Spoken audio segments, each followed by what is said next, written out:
12th day of May, 2024.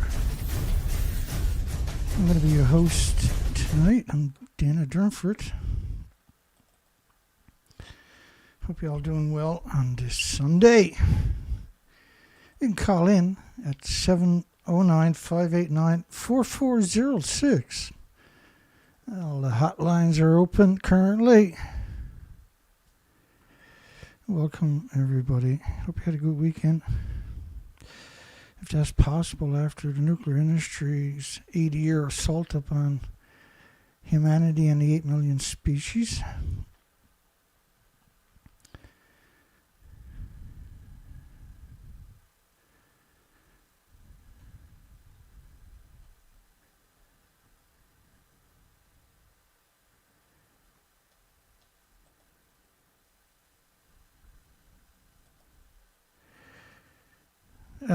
I got a good question right off the bat. Would I consider nuclear power ocean vessels small modular reactors? Yeah, the interesting thing about that's quite an interesting thing, isn't it? Small modular reactors. Because if they were small modular reactors, they would fit on the back of transport trucks, right? For instance, these are enormous things, and the way they work is they use the ocean itself as a cooling system and a dumping system. It's very high assay. You know, I've heard that argument a lot of times, right? Because the Russian got 160 nuclear subs ran up on the shorelines in northern Russia that are abandoned. They don't know how to decommission them. The British got 19 nuclear subs that they don't know how to decommission. The first ocean, like ship-borne so-called small modular reactors, they're not very small, were the Lenin icebreaker from Russia. And they dumped that reactor. They had 2 reactors on board, not large, I guess. They're small. They're small reactors in one way compared to the conventional reactors there, absolutely. But they're not in the context of we don't use that technology for shore for some reason. And the reason is it won't work on shore. It only works because they're able to dump it directly into the ocean. It's a very sneaky thing they're doing. And they actually dumped the first 2 reactor cores from the Lenin icebreaker in the Antarctic. And they also have 18... They also dumped many other reactor cores in the Antarctic too, right? Yeah, like some people... and we've talked about that a lot on this show where we heard those comparisons where submarines and ships small modular reactors. And yes, absolutely, in one sense, they're small compared to the conventional reactors, but they're using a nasty trick where they're releasing huge amounts of radiation into the environment, and the technology hasn't been, they haven't went ahead and used that technology on land. How come? So there's something else going on we're all missing that we're not aware of, and so therefore I don't count them as small modular reactors. They still boil water, yeah, that's right. That's how they make electricity. That's a great question, but it's a question I answer at least once a week on this show. Like we've heard the argument many times. And if you're new here, consider clicking a few buttons and everything. Or not. Alrighty, let's get after it, I guess. The madness never ends around here. You know, small modular reactors, right? You can consider those 45-gallon drum small modular reactors in one way. They're still producing energy, right? So last show got, when the show was over, had 1 view. Everybody else gets 3/4 of whoever was on their stream will show up in the view. I had 1 view, but I had 34 likes. That's a pretty interesting ratio, isn't it? And we had 72 people, they said, on our show. Barely watched the show, any of them, apparently. There was 2 people waiting when the show was over, and I had 34 likes. The Poles was should growing food around nuclear plants and nuclear dumps be considered murder and crimes against humanity. But the original video, 12 hours later, went from 1 hour 21 minutes to 11 seconds to 34 seconds, a whopping 23 extra seconds. They added an extra 23 seconds into my video. And they've been doing that on this particular site for 3 years or so, since I started up this news site. They took down my other site when we were looking for spiders. And we believe they're putting software into the videos, and they're using artificial intelligence to make me say things I didn't say. So it's best if you watch the video in the first 12 hours. And we got some videos and pictures. We haven't got the trailer quite up and running. Ran into a few problems. Got everything done. Just need a couple more small parts. And I got all the cutting done. Some of the welding is done. We'll show you that at the end of the show here tonight. We're going big on nuclear to win the global energy race. And this person here was put on a pedestal for United Kingdom. She looks like she's from United Kingdom, don't she? Britain is on course to crack one of the biggest scientific engineering challenges of all times. What are you talking about? You got France is going in there to build your reactors. You can't even build your own reactors. You're not on course to crack anything. You're on course maybe to crack this planet with your radioactive fallout. We're supporting 2 large-scale fission plants. You're not supporting them. You got outside investors. You're not building them. You got EDF building the reactors. And exploring options for a third. Exploring options. Like, you don't even put any money into your own power plants. What kind of country is that anyway? We'll also be one of the first countries in the world to deploy small modular reactors. Again, what are you talking about? The land-based so-called small modular reactors don't exist. And Rolls-Royce in the United Kingdom, their small modular reactor is a massive reactor. It doesn't even fit into the so-called criteria of a small modular reactor, which they moved the goalpost a few years ago, right? Originally it was supposed to be 30, 60, 80, 100 megawatts. Then he said, it's 300 megawatts and smaller is considered a small modular reactor. But the original definition of a small modular reactor was you can put it on the back of a transport truck, take it somewhere, leave the truck right where it was towed, and just plug it into the grid. That was the original definition with NuScale and some of these other so-called small modular reactors, right? Which reminds me, we got a poll tonight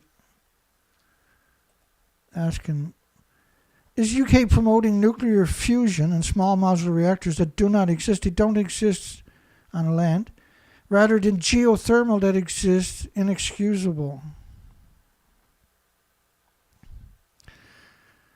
Inexcusable.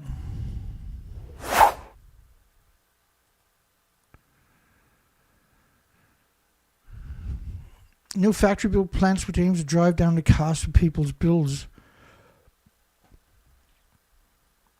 Hinkley Point, for instance, if they actually finish it, the price of electricity will be 4 times the price of electricity from some parts of the country that are using renewables, for instance, or gas and oil. And it's going to be locked in for about 60 years so they can claw their alleged money back, right? The Rolls-Royce small modular reactor was a total scam, wasn't it? They didn't build one. They didn't try to build one. They didn't acquire any land. They didn't even invest their own money. The only money that they used was money that was given to them by the British government. It was a total farce. And then there's like 5 or 6 or 7 companies from the United Kingdom with the small modular reactor, but they haven't got a license application to the regulatory agencies. And they're all got different designs. And all the designs have basically been done before and were failures. And none of them are going to be small modular, so-called something you can put on the back of a truck and move. That won't come. If it does come to fruition, it's going to be 25 to 40 years out or something. But why would you bother when you have geothermal, which actually exists? It was the late and great Professor Stephen Hawking who said fusion could deliver an inexhaustible. So the late great Stephen Hawking, who said fusion could deliver an inexhaustible. That's quite an interesting statement, right? They don't have any actual other academics that they quote somebody that's dead and gone. Which is interesting because the design that they're trying to use for fusion is based on a 1904 patent. And right, so there's no new patents on fusion reactors. They're still playing around with a patent from 120 years ago.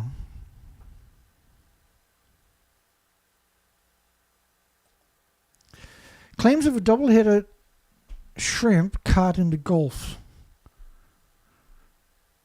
I don't know why they make such big news, but it made big news. There's lots of them out there now after Fukushima and all the nuclear dumping in the oceans. Senator Lindsey Graham, that's just a disgusting warmongering monster, right? Like John McCain, just a despicable example of humanity. You know, if an alien species comes here and the first person he meets is Lindsey Graham, they're going to destroy the planet for sure, right? Compares Israel war in Gaza. This is not a war in Gaza. Israel's not fighting a war. What are you talking about? Gaza doesn't have 4,000 tanks. It doesn't have jet fighters. It doesn't have helicopters. It doesn't have sophisticated drones. It doesn't have a navy. It doesn't have an army. It barely has weapons, any kind of a weapon. And Israel is the fourth biggest producer of misery. I mean, weapons on the planet, for goodness sakes. How can you call that a war? To the U.S. dropping bombs on Japan. Well, Israel in the first month used enough munitions and dirty bombs, depleted uranium munitions, to equal 2 Hiroshima and Nagasaki bombs in the first month.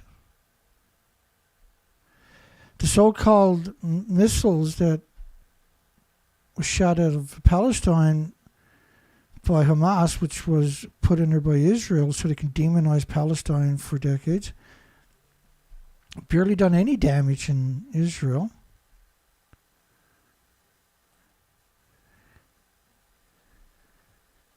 Yeah. Republican Senator Lindsey Graham railed at the Senate hearing that the U.S. Defense Secretary Austin said the Biden administration, which is 6,000 people or something, was pausing an arms shipment to Israel. He doesn't know how. Do you know 6,000 people? Do you think you can remember 6,000 people? Do you think you can? And I want to take you to talk to 6,000 people in a row every day in an 8-hour shift, I wonder. In a testy exchange, he compared Israel's war. This is a slaughter. They're fighting somebody that can't fight back. They're not fighting anybody that could inflict the harm that they inflict.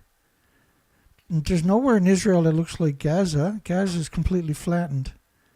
It's shooting fish in a barrel. And everybody knows this is a genocide. And there's a famine there now. There's over 7 months without food, water, electricity. If you'd done that to Israelis, what would they be saying? If you'd done that to the Jews, what would they be saying right now, I wonder? The world's turned their backs at us. A fucking stupid society. Excuse the language.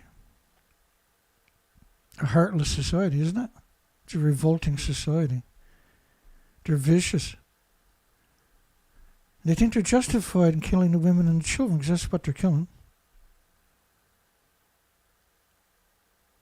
In a testy exchange, he compared Israel's slaughter on Gaza and the staggering civilian death toll to the U.S. decisions to drop nuclear bombs on Japan. Now he's pro-Israel, don't get this wrong. He repeatedly questioned whether Austin, which is the U.S. Secretary of Defense, would have supported dropping a nuclear bomb in order to end World War II. This is Hiroshima and Nagasaki on steroids, he added, arguing that the Israelis needed to use whatever weapons system it wants, no crimes against humanity allowed, in order to finish the war in Gaza. What war in Gaza? You bomb them wherever they go, they run away. Then you bomb wherever they're to, then they run away. Then you bomb them wherever they stop, they run away. Then you bomb them wherever else they go. You bomb every building till it's flat and then nothing but rubble. And there's probably twice as many people under the rubble as officially declared dead.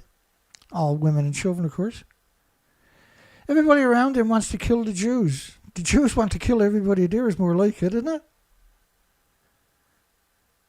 And if we stop weapons necessary to destroy the enemy of the state of Israel, we will pay a price. It is absurd. Destroy the enemies of the state of Israel.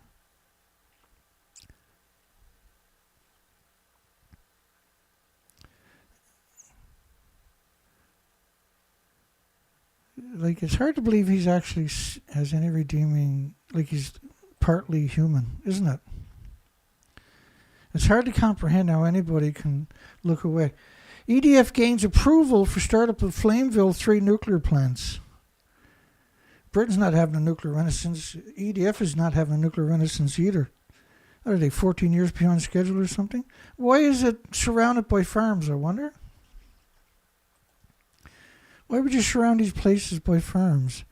Because you know food and plants and trees and fruit trees and everything uptake radiation extraordinary amounts, so why would you build... The fuel pools from these reactors are hemorrhaging, splitting atoms and hemorrhaging it into the environment 24 hours a day. Like, the amount of radiation we're talking about is catastrophic. To everything with replicating cells on top of it. How can you have almost every single nuclear plant on the planet surrounded by farms right up to the border when you know that they suck up radiation on a level we've never seen before? So why do that? Why have all these plants surrounded by farms when all the fruit and vegetables and plants got to suck up the radiation? And they got all these studies that tells them this. So why have farms everywhere you look? Why so evil? Nuclear reactors contributed to approximately 2/3 of French electricity production in 2023. Nuclear reactors contributed to approximately 2/3 of French electricity production in 2023. In 2022, they had 36 reactors offline because of embrittlement caused by neutron bombardment. They were long past their lifespan, and they were importing it. So this year, just because they got 2/3 of the French electricity, don't forget that all their nuclear plants are surrounded by farms. 70% of their fresh water goes to their nuclear plants. And don't forget what they done to the French Polynesians, for goodness sakes. It was equal to a Hiroshima, a Nagasaki bomb, rather, every week for 12 years of fallout. They got nuclear so they can have weapons, and they had the weapons so they decided to use them.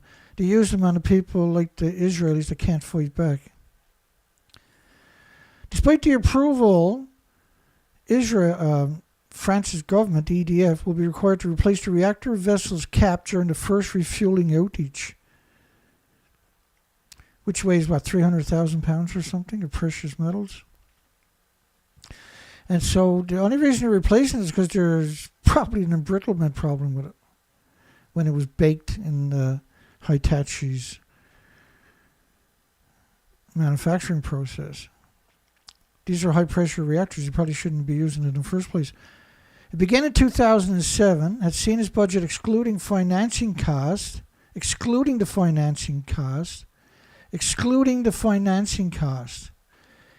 to $13 billion. The prolonged challenges faced by the Flameville 3 project cast doubts on the French nuclear industry's capabilities to deliver reactor construction projects on time and within budget. This is particularly concerning as France plans to build 6 new nuclear plants. Well, just because they plan to do it, they're not going to build it. France might have to build it eventually. I think Britain that time.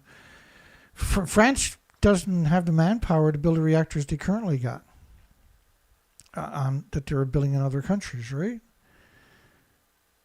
I can't remember. We covered this last year or the year before. Or the year before that, I can't remember. It was... They have to hire something like another 200,000 people. But it takes around 4 years to get them up to speed. UK Hinkley Point C and Sizewell projects, we're going to cover them too tonight, both under construction, have encountered similar issues with cost overruns and delays. And Finland's first EPR eventually commencing Operation 2023's 14 years behind schedule. 14 years.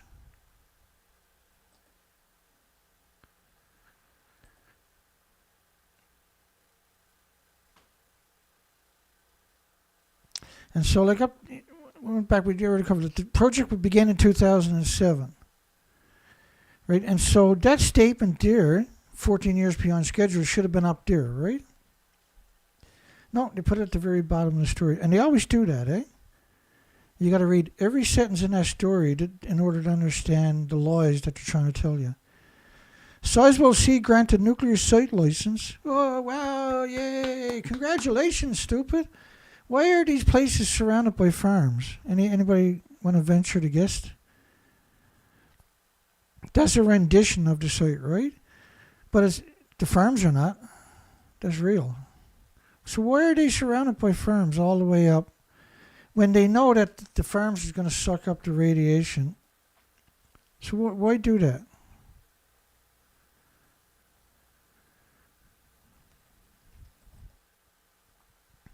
Why are the farms surrounded, or why are nuclear plants surrounded by farms when you know that the farms immediately become poison to everybody that eats it? Because if you answer that riddle, then you understand why we're here every night. Because this is an insidious genocide machine. And look, they even got a little community right there. It's a seaside, is it, or something? I can't remember off the top of my head for some reason. The Office for Nuclear Regulation, there's a joke and a half, has announced it has granted Sizewell C a nuclear site license allowing the installation and operation of a nuclear disease factory. And the application for the license was initially submitted in 2020, but issues related to the shareholders' agreements, because Britain's not going to pay for it, and ownership of the land hindered the process from going forward in 2022. The Nuclear Regulatory Office for the Nuclear Regulations added that although the granting of the license is a significant step, it doesn't permit the start of the nuclear disease factory or the construction on the site. They're looking to reduce the shares of the projects from 50 to 25% EDF because Britain's not going to pay for it. So when Britain's saying they're going to have a nuclear renaissance, they're not having a nuclear renaissance. Can't have one if you're not going to pay for it. Meaning the project will need new investors. And in January, the government invested an additional measly $1.3 billion in an attempt to trick and manipulate and deceive people investing into something that could be 14 years behind schedule when the funding comes to fruition. Not could be, will be. And that will take infinitely longer before we get a profit. Like, who wants to invest in something like that anyway? That's something that's surrounded by farms. What's the point of killing everything and everybody? So they got an environmental impact inquiry at the new nuclear plant, surrounded by farms. Just because it's surrounded by farms doesn't mean that they're up to something evil. It just means they're trying to poison you in your supermarkets forever, which is evil, right? And they show you these pictures. You see these pictures? Look at these pictures they show you. As if they don't have access to really decent pictures, right? And so when you're looking at some of the original construction on the site, the beginning, and look at the farms in the background and the ocean right there. Now look at this picture. How many gas, oil, and coal plants does it take to run this site every day? It takes 2. Dedicated to the site. And this is a huge site, by the way. But it's surrounded by farms as far as you can see in every direction. This is your typical nuclear plant, nuclear dump, right? And you're not fighting. The world's not fighting back. The world doesn't understand it. And the nuclear industry has been doing this for 80 years. So each generation had to buy into it. The engineers didn't pick this place because It was located on the coastline. They picked it because it was surrounded by farms. The story is crazy.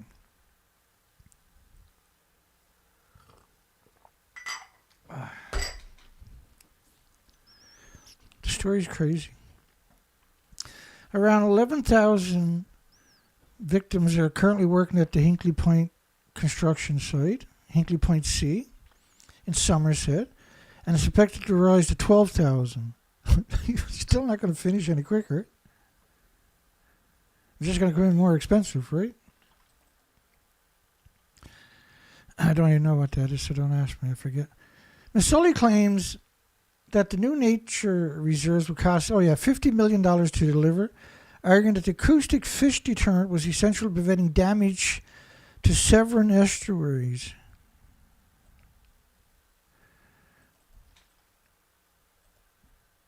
That's another thing most people don't understand about nuclear power plants. Let me see.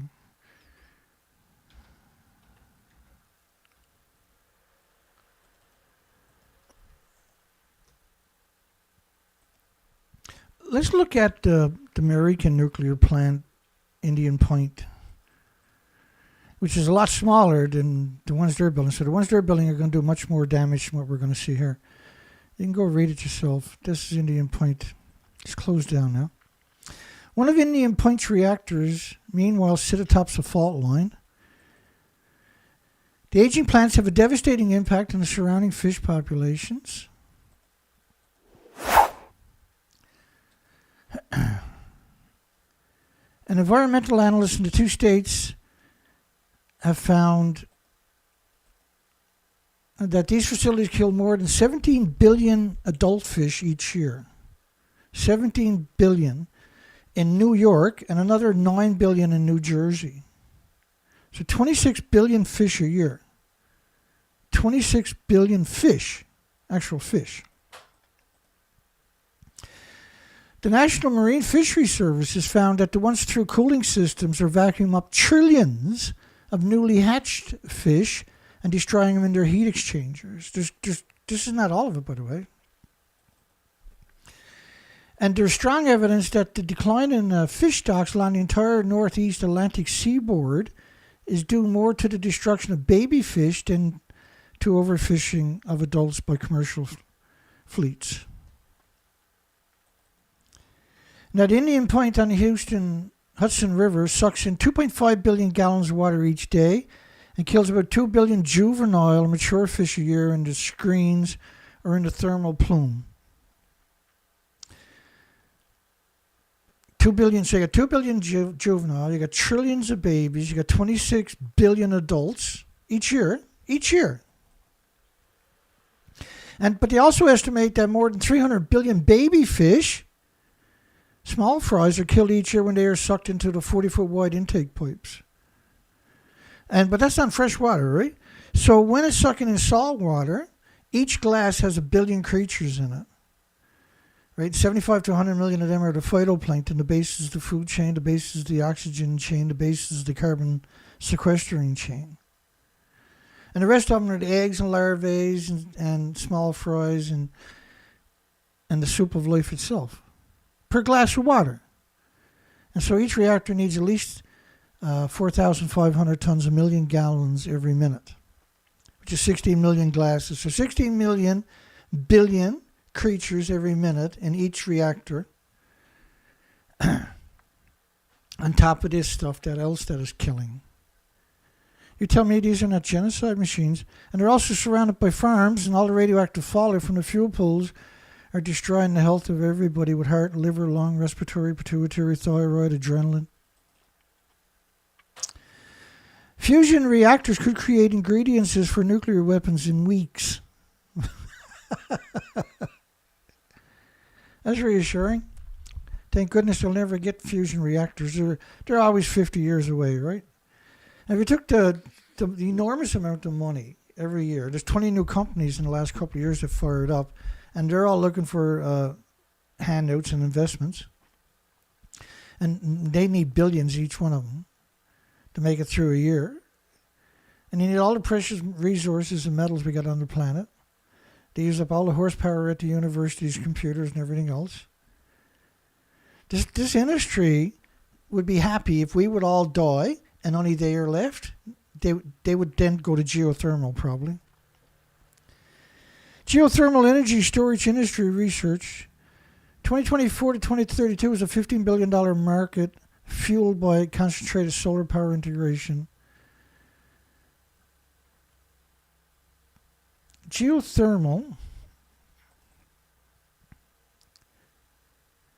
The United States is going to be $6 billion in 2023.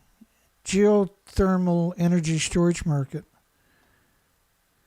It's starting to show, like, if we actually put any effort into it, if we put the effort into it, for instance, that we're putting into the fabled small modular reactors and fusion, we would have geothermal in every community, and that'll be the end of it, right? Problem solved. But we won't put any effort. We'll put a little tiny bit of effort just so they can say, well, we're trying, but you're not, are you?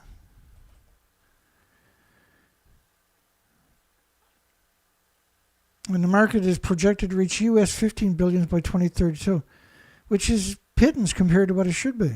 Geothermal is your best solution. The batteries, geothermal batteries, geothermal power. Every community can have their own geothermal. Every community can build their own geothermal. They don't need any outside help. And if you use the universities to come up with cheaper techniques for drilling deeper, you can figure it out in about 2 weeks. If you took the same horsepower you're throwing at nuclear. And that would be the end of it, wouldn't it? We wouldn't need gas, oil, coal, or idiot nuclear anymore, would we? Non-smoking Asian women getting lung cancer at a high rate. New study seeks to determine why.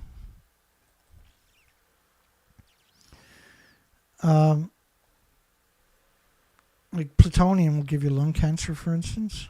Americium will give you lung cancer.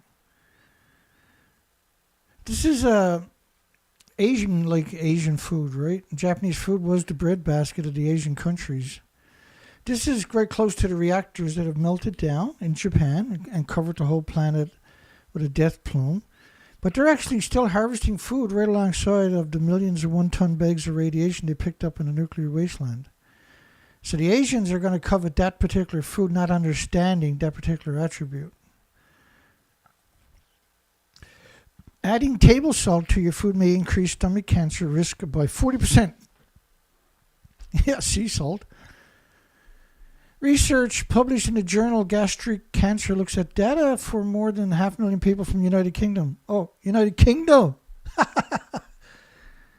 And excluded existing cancer and kidney issues, which is typical from radiation in your bones, right? The strontium, the plutonium and stuff like that in your bones. Stomach cancer is the 5th most common cause of cancer worldwide now, according to the National Cancer Institute. And then the people that run the National Cancer Institute, we've covered them quite a bit. These are perpetual liars. These are horrific liars.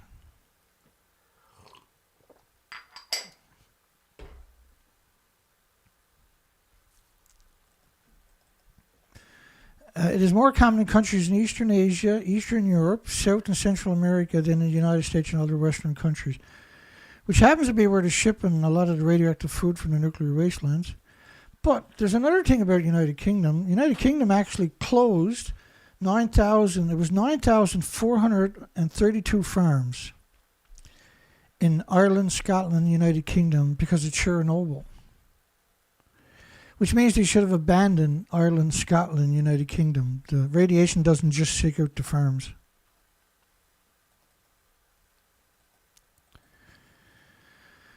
Americans in the Pacific Island ethnicity triple the rate of cancer deaths. Oh, you mean where all the radioactive fallout from the weapons testing was too? Got more cancer. Wow, I never would have guessed that. The first of its kind report. How come? Oh, issued by the American Cancer Society. And the people at the top of that food chain are despicable. Despicable liars. They're revolting. We've covered them I don't know how many times. They're just It's unimaginable that all of these cancer societies at the top of it have got the worst of the worst humanity has ever produced. Incredibly educated to get that job to destroy everybody's health and deny any links to nuclear. Native Hawaiian and other Pacific Islanders in the United States die from cancer at a rate of 2 to 3 times higher than whites. Wow. So Native Hawaiians and Pacific Islanders have immigrated to the United States, is what you're talking about. They weren't born and raised there because they're Native Hawaiian and Pacific Islanders, right? So how can you do a comparison then? Well, the Pacific Islanders and the Hawaiians all got heavily contaminated by radioactive fallout. Hawaii was the first spot that got hit by radiation fallout from Japan, sure. Let me show you the model of radiation hitting Hawaii.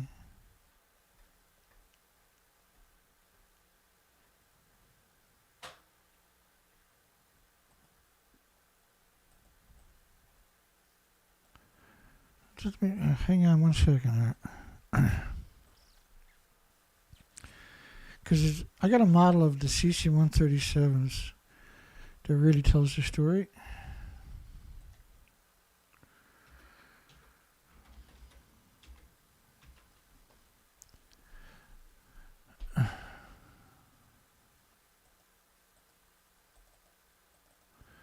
Hopefully it's right there. Nope, next one.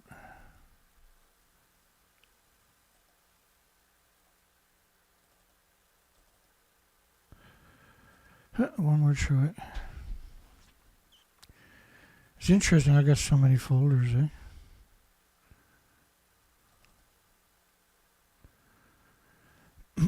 Looking for the videos. There she goes. Are they both the same? 206 and 159, 206. Let's go with the 206 one. So this is coming out of Japan. Think of an invisible snowstorm that never stops snowing. Snow never melts, and it never goes away, and it just continues to pile up. So that's Hawaii right there. Those, you can see those little dots.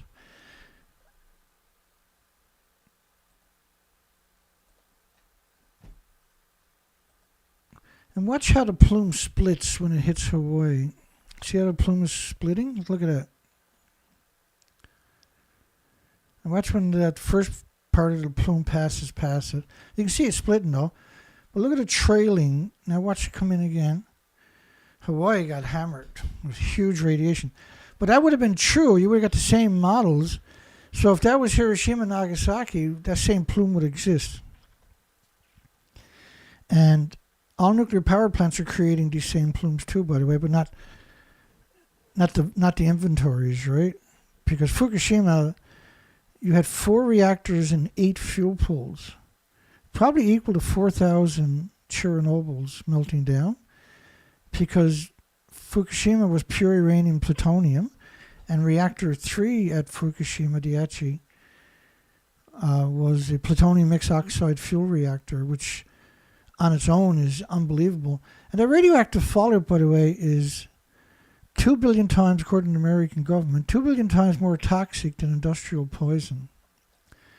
2 billion times more toxic than industrial poison.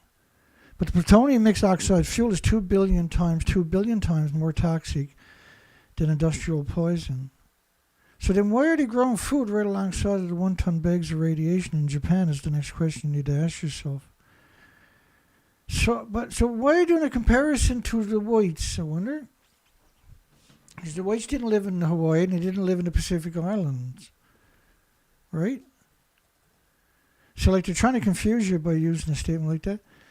They say cancer is the leading cause of death for Americans of Chinese, Filipino, Korean, Vietnamese descent who are going to eat the food grown from Japan. They're the most likely to eat the food from the nuclear wasteland, right?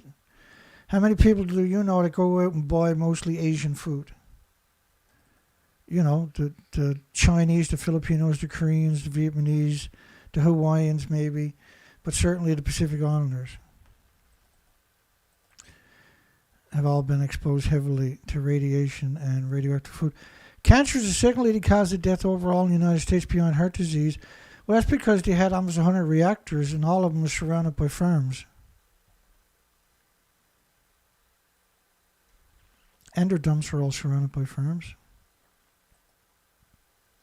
And even though Asian Americans have a 40% lower overall cancer death rate than the whites, deaths from liver cancer are nearly 40% higher, and deaths from stomach cancer are twice as high.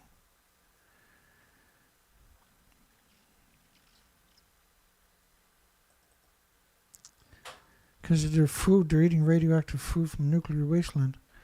Or they grew up there and then immigrated to America. House Speaker Mike Johnson calls on to pass the nuclear weapons reparation for New Mexico. That's going to run out. Reparation for the New Mexican impacted by the nuclear weapons testing could be held up in GOP-led House of Representatives after the U.S. Senate passed a bill in March to provide payments to those suffering health impacts tied to the test. The first U.S. nuclear bomb test in New Mexico at the Trinity site near Alamogordo, setting off a generational wave of cancer's other health impacts. You know, like heart, liver, lung, respiratory, pituitary, thyroid, adrenaline, Alzheimer's, dementia, autism, diabetes, Down syndrome, schizophrenia. The Radiation Compensation Act, RECA, passed in 1990 to fund federal payments to those who could prove their health was impacted by weapons testing, but did not include reparation for New Mexicans near the Trinity site. So the people who live right by the site weren't entitled to it, but people far away were. Because then they would have seen this enormous explosion, right, of illnesses and diseases, not only deficiencies and injuries and illnesses. To fund federal payments to those who could prove their health. If you work at Hanford for a lousy 8 hours in the last 80 years, a single time, and you're sick, you don't have to prove that Hanford made you sick. You just have to prove you worked there for 8 hours. And you're entitled to $150,000, health care, or even a pension. But if you're alongside the nuclear weapons detonations, you get sick and friggin' die. Because they don't want the statistics from those places, right? Was impacted by the weapons test, but did not include reparation for New Mexicans near the bomb itself. That sounds normal. NATO leader mocks Putin's nuclear threat and says they're ready to send troops to Ukraine. So here you got NATO. If you look up NATO, NATO's 30 militaries. That's what this says on the. As soon as you do the search and you'll see it, it'll say NATO, 30 militaries. It used to be 29, now it's 30, I think. And so they can go to war with your country's money, your country's equipment, your country's jets, your country's navy, your country's army, your country monetary, but your country's not gone to war. So how does that work? How are you not gone to war when all your weapons are? And you're useful idiots in the military are. Like how are you not gone to war? And then would you sanction that war? If there was a referendum, you probably wouldn't sanction to go to war, would you? Or send your equipment and your loved ones to a slaughter like that. And then why would you invoke a nuclear war on top of that? Why is these so-called NATO leaders, which are not elected, they're appointed, they're not. There's no consensus from the 30 countries that don't. Right, just a couple of politicians have to say, but these are always politicians that were put there for that particular application. NATO was created in response to the USSR, the Soviet Union, and as such, when the Soviet Union was dissolved, the disgusting Soviet Union. When the Soviet Union was dissolved, they also dissolved all the patents of the country, remember? They also dissolved all the pensions of the country, remember? There's not just like a military or political people stepping down. You destroyed the pensions and the patents of your country. And the harm from that is still reverberating today. They're ready to send troops to Ukraine.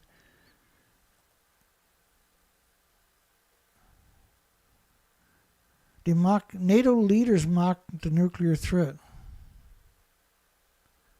You got to have a boogeyman. That's what Ukraine is all about, right? The boogeyman keeps you occupied so you don't think about the real issues.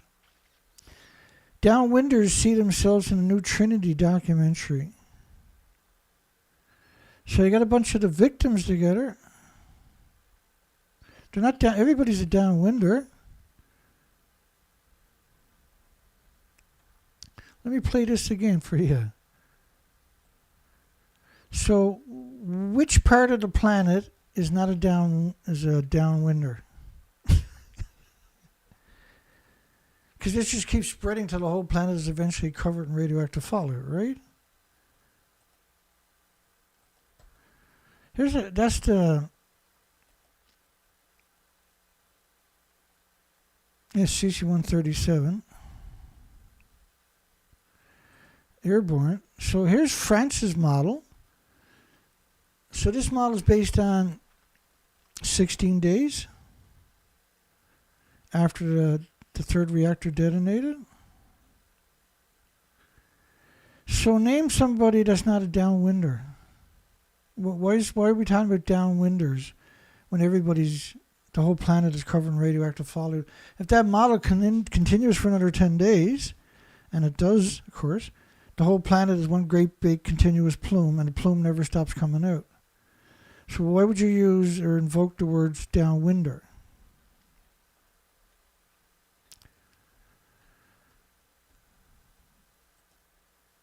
Right? Why? Because you trick people into thinking that they're not in harm's way, see? It's very deceitful, very dishonest, very deceptive. New Mexico-based filmmaker, First We Bombed New Mexico, was a recent hit at the 9th annual La Cruz International Film Festival, telling the story of generations of New Mexicans impacted by the 1945 test of the atomic bomb.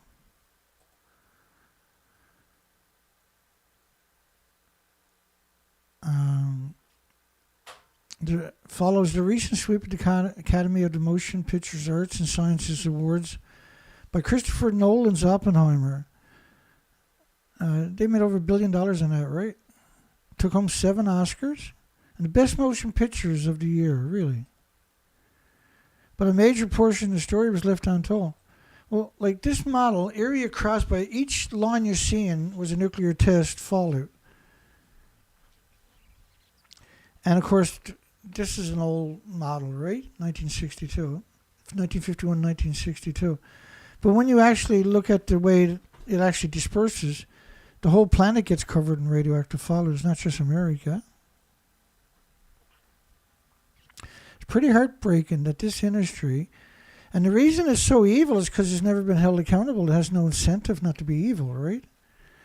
Particularly various types of cancer due to overexposure to radioactive fallout. Well, what do you mean overexposure? Just a single atom in your body attacks it for the rest of your life with white blood cells, right? And eventually builds a tumor. You call it a sarcophagus, they call it a tumor. To overexposure to radioactive fallout, like it's so hard for the average person to work it out on their own. I just can't imagine them doing it, right? There's so many lies out there that they got to cut their way through in order to comprehend facets of the truth. And you got to understand the foundation so you can extrapolate things on your own, right? So that's what I basically do here 5 days a week is I bring a foundation. And if you watch a whole week of these presentations, then you have an amazing foundation. If you're, and I do get it, right? Like a lot of these, you got to watch it. You'd be surprised watching these 2 or 3 or 4 times how much you missed the first couple of times. Because there's an overwhelming amount that comes, like I do it naturally because I've been doing it for so long. To me, it's just natural, right? I don't have to think about it. I don't have to work at it. But that leads you into complacency too, because it rolls off my tongue so easy, right? There's so much, like, because I'm coming at you from so many different ways. In a 2-hour show, typically, I'm coming at you up, down, backwards, sideways, latitude, longitudinal. I'm coming for you generational legacy.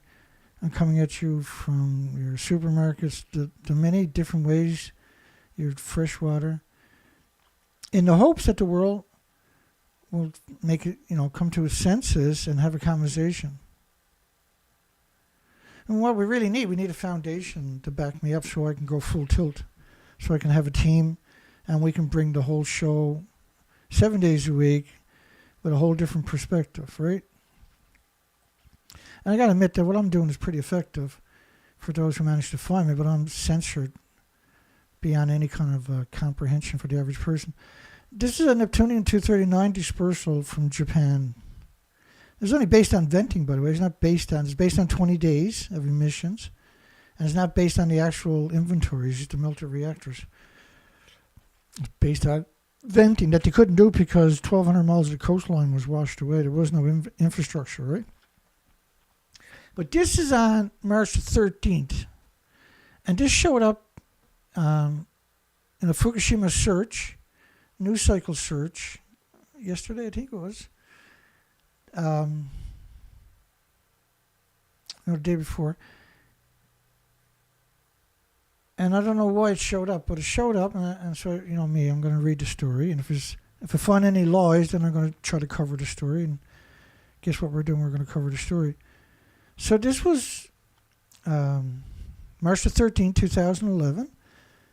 This is day 3. So the tsunami was the 11th. The next day is the 12th. The next day is the 13th. And on the 13th, reactor 3 detonated, which was the plutonium mixed oxide reactor, which was weapons-grade reclaimed uranium plutonium. It's a nasty machine. The primary containment vessel of the quake-damaged Fukushima nuclear plant in Japan was not damaged in an explosion there Monday. The UN Atomic Watchdog, International Atomic Energy Agency, also known as Scumbag, said Japan's Nuclear Industrial Safety Agency, NISA, had provided the International Atomic Energy Agency, which is not a regulatory agency, by the way. They don't have any sovereignty over any country, with further information about the hydrogen explosion. Hydrogen is caused by the meltdown. The zirconium cladding exposed to air will ignite, and they'll burn at 1800 degree Fahrenheit temperatures. And the zirconium cladding produces the hydrogen. So it's a meltdown that causes the explosion, not hydrogen. So the hydrogen displaces the oxygen. When you introduce oxygen or a spark, it'll detonate.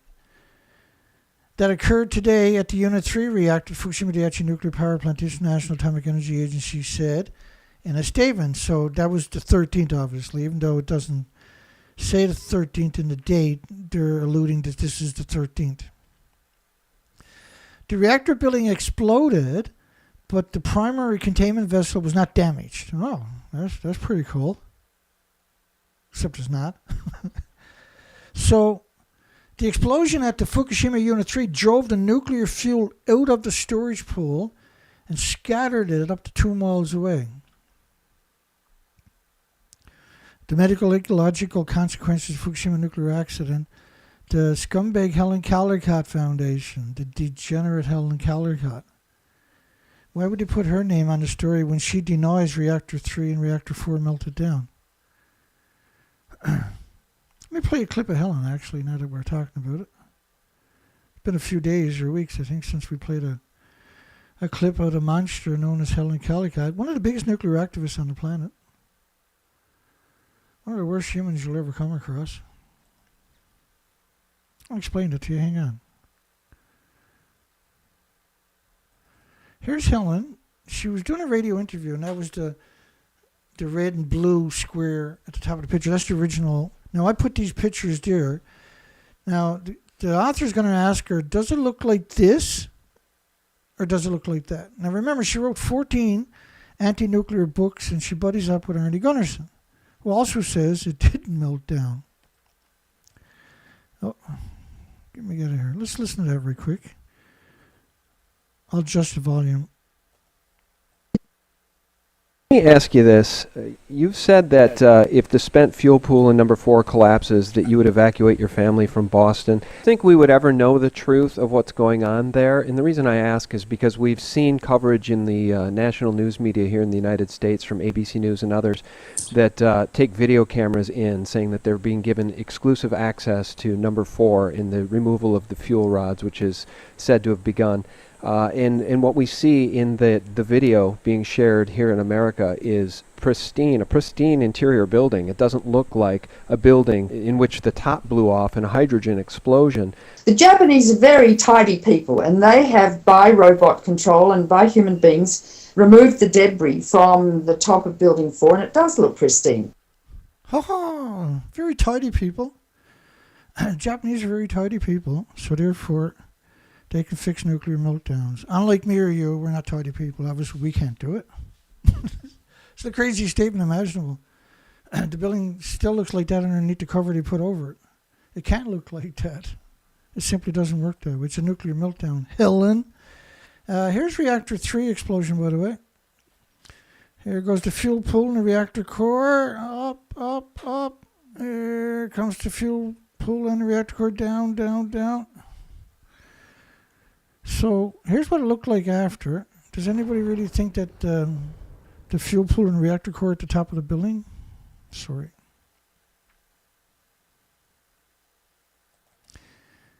The control room of Unit 3 remains operational. Look, this thing blew its load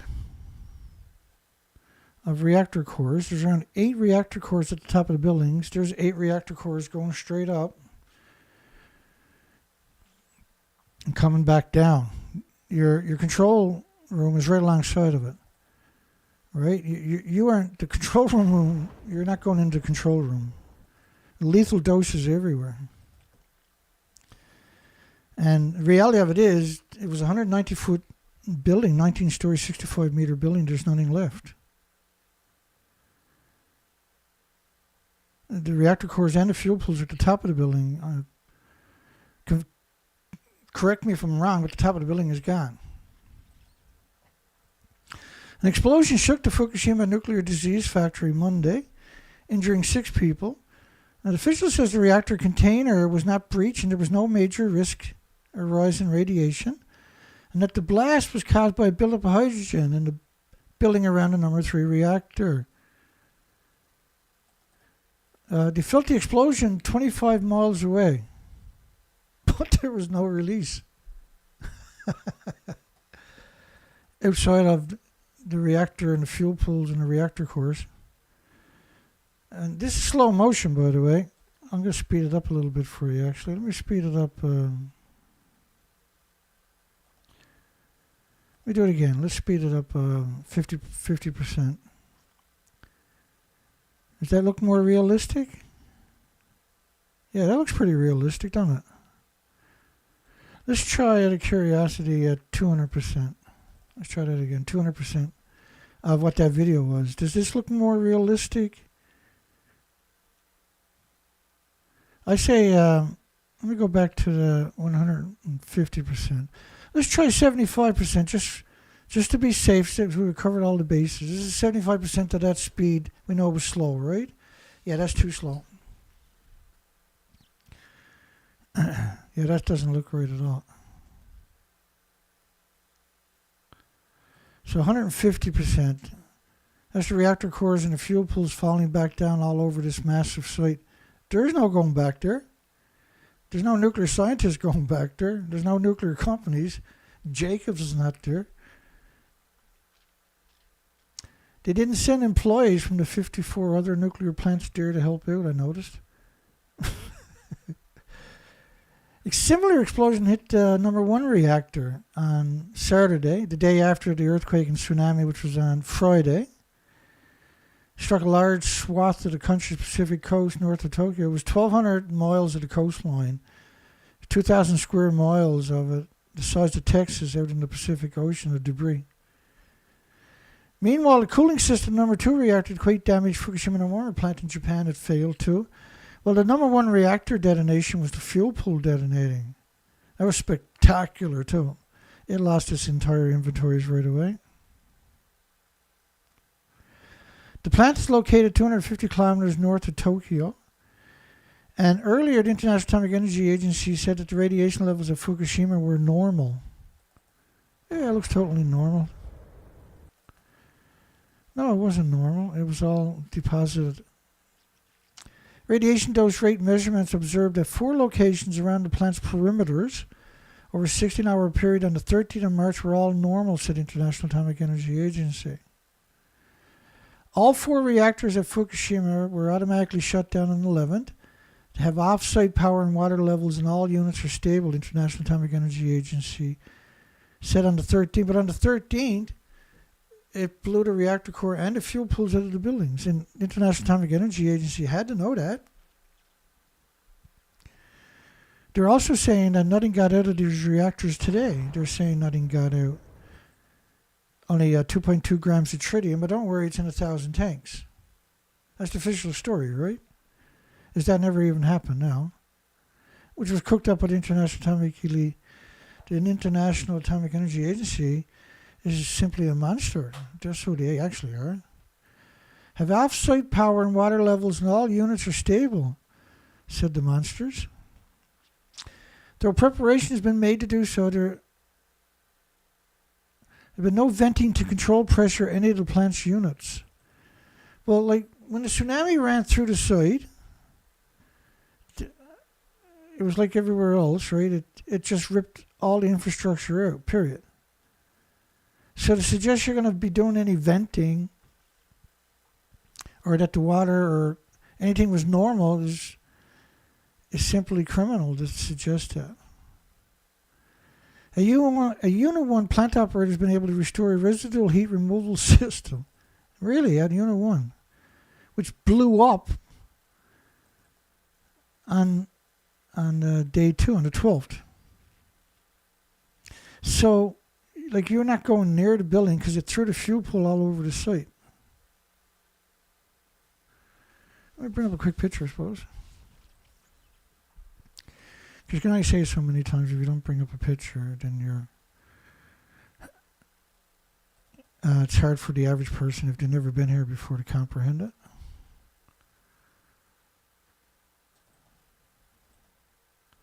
Bear with me, I'll have a picture pretty quick here.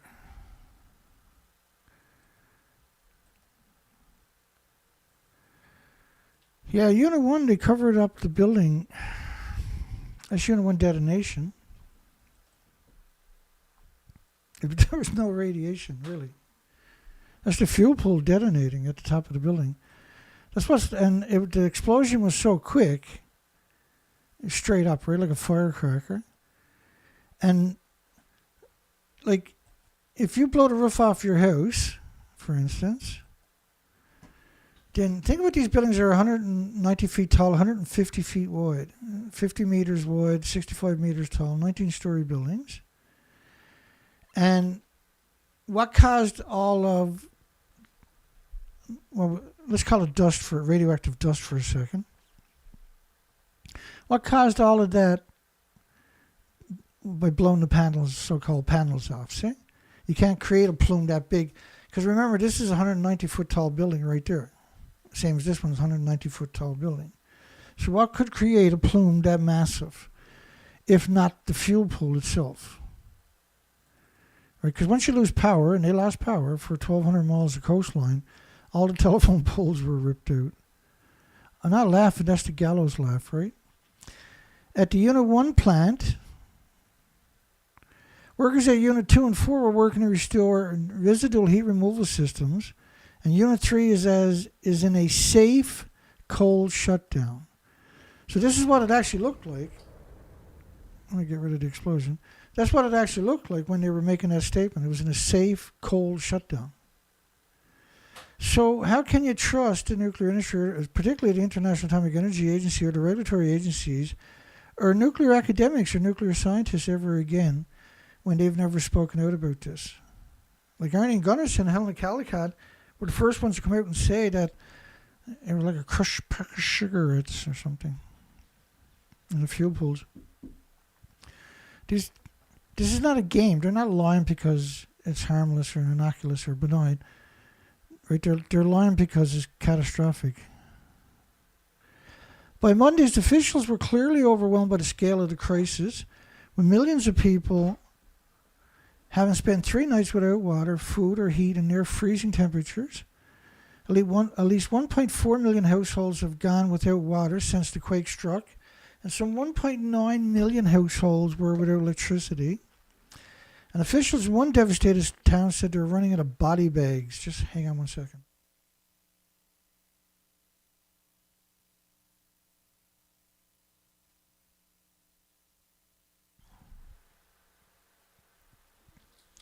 I gotta admit, I'm loving my vegetarian diet. You don't crave sweets or anything like that. I like tacos and all the vegetables chopped up. Heat up the taco, a little bit of mayo sometimes, and it's so satisfying, right? It's so healthy for you. It's like over a month now. And right away I realized how good it was when I started doing it right. I had to get rid of everything else I got here and start again, right? Netanyahu on the U.S. threat to withhold arms. And Israel will fight with their fingernails if needed. Well, Israel is the 4th biggest weapons producer on the planet. Gaza doesn't have any weapons. They're not a weapons producer. They don't have thousands of tanks, hundreds of helicopter fighter jets, high sophisticated death drones, robotic drones, that are using artificial intelligence to hunt down certain Palestinians, by the way.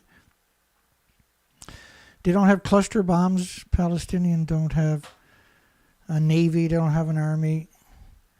They have 5 million refugees outside the country. The majority, the average age there is 16. And so the average person there is known nothing but misery because of Israel. Israel says Benjamin Netanyahu / monster. He said, we need to, we will fight with our fingernails, but we have much more than fingernails. Why would he say with his fingernails? What is he talking about? In America now, it's illegal to suggest that Israel is doing to the Palestinians what the Nazis done to Israel, because it is the exact same, right? But Israel has the lobbying group, AIRPAC, has so much influence. They've actually now got legislation that makes it illegal to make the comparison in the United States, which is an accurate comparison, horrifically so. So they bombed the entire country into the ground. They got Rafah, where they told everybody you can go there. Now they're just going there and bombing everybody. They don't have any water, electricity, or food for almost 7 months. Oh, it's the last stronghold of Hamas. And that the army must go in if it hopes to dismantle the group and return scores of hostages. They killed most of the hostages themselves already. Captured in October 7th attack that triggered the war. Now, I actually done videos about this original allegation that this triggered the war, right? And I'm just hang on and see if we can find it.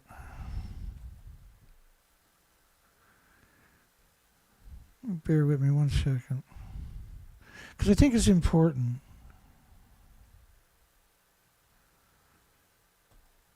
Just bear with me. We'll get there. I'm just waiting for the system to catch up.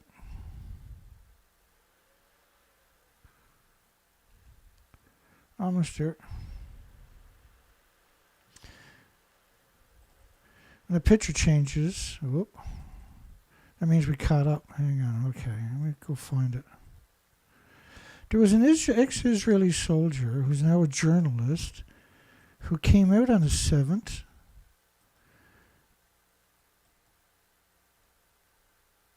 My system is freaking out. Oh, let's see. Oh, that was turned on down there for some reason. That's okay. Let me keep going.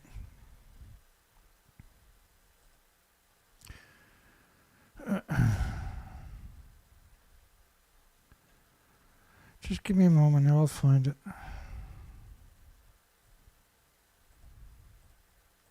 Hopefully.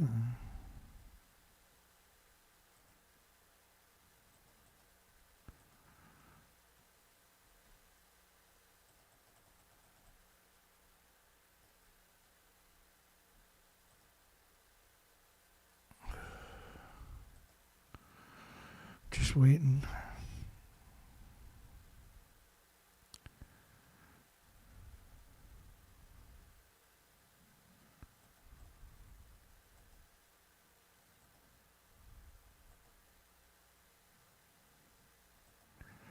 I think we're in the right area.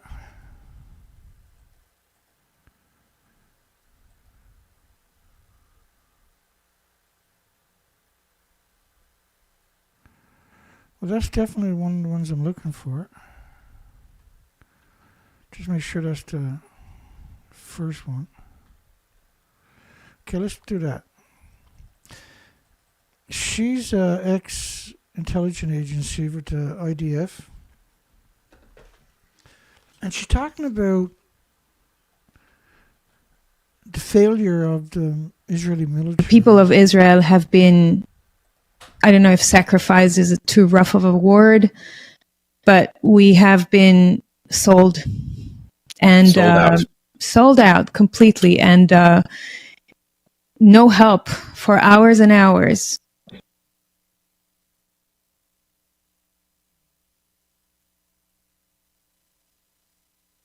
And no military involvement, no police, no arms on the ground for hours and hours. This is something that is non-typical and unusual for Israel Defense Forces. Now, I've served in the military forces 25 years ago as I was in the intelligence forces based in the Gaza Strip, as I told you. And I know the security drills. When I served, there was no internet, so I would sit next to the phone in my shift of the fence of the security of the Gaza Strip, and whenever something would move alongside the fence, I would get a phone call from the human observers that are looking at the gate, telling us there is a chain of command that you have to notify when something like this happens, and then straight away forces come in to look at what is it and take it down. So what do you mean when something moves by the fence? How small is something? It can be a pig. It can be a cat moving alongside the fence or touching the fence or trying to cross the fence. An animal, they would identify it. They would see it. A cat gets scrutiny. Would trigger. Yeah, it could trigger the fence. Yeah. And an animal. 25 years later with 25 years sensors, later, with internet and with the most sophisticated high-tech weaponry systems like drones, like there is a special system, I don't know how to call it in English, it's called seeing shooting. That's a literal translation from Hebrew to English. Seeing shooting. It's a robot that sits on top of a tower looking at the fence, and whenever something triggers the fence, which has sensors on it, it's supposed to shoot. It's like automatic, right? And there are drones and there are helicopters and there are troopers on the ground. And, you know, there are many things that are supposed to be activated. There are various lines of defense and layers of defense that are supposed to be activated when something like that happens. Okay. So I just want to make this clear. I mean, it probably is, but you have a system that is sensitive to anything the size of a cat or bigger. That system, since you were manning it, has had 25 years to mature and become more sensitive, to become more discerning. And yet, how many places was that border breached? 15.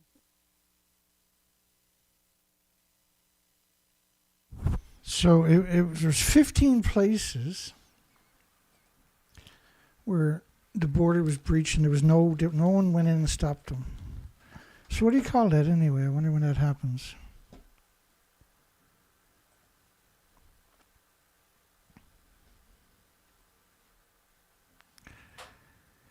That triggered the war. Well, Israel far-right national security minister Ben Gvir wrote a post on Twitter with a heart emoji between the words Hamas loves Biden, and he and other nationalists, ultra-nationalist members of Netanyahu coalition support a large-scale Rafah operation have threatened to bring down his government if it doesn't happen. Northern Gaza is already experiencing a full-blown famine. And the war has killed over 34,000 Palestinians, mostly women and children. And we see these examples constantly where it's clearly they're not trying to kill Hamas. Just bear with me, I'm trying to get back in my regular spot here. So if they're not trying to kill Hamas, then what and I can prove it, I'll prove it to you in a second. Just got to find where I left off. Because I can still go click, click, click, but I got 17, or I got more than that, 2,500. I got 2,500 of these screen captures in this particular pane. And my system is a really good system. It's got the torque. But every once in a while I'll miss out on... okay, I'm close to where I'm supposed to be. I'm almost there.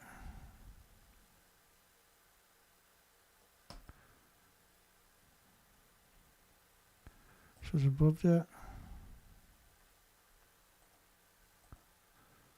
Oh yeah, that's the story there. Full-blown famine. They killed over 34,000 Palestinians. Well, that's not counting what's ever under the rubble. The whole country is under rubble now. And 80% of the population has fled their homes. The other 20% is where everybody else is too, right? But this story here really tells in 2014, I think this one was. 2014. I killed 13 Palestinian kids today. So are they trying to get Hamas? Was he trying to get Hamas? And like, this is up on Twitter. Was he trying to get Hamas, or was he trying to kill the Palestinian children? And a sniper shooting children, what would we normally call that? I'm just saying, right? But the Israelis don't see no issues with that for some reason. Oh no, we got to get Hamas, Dana. But yeah, well, if you're going to get Hamas, we'll get Hamas. But don't shoot the children.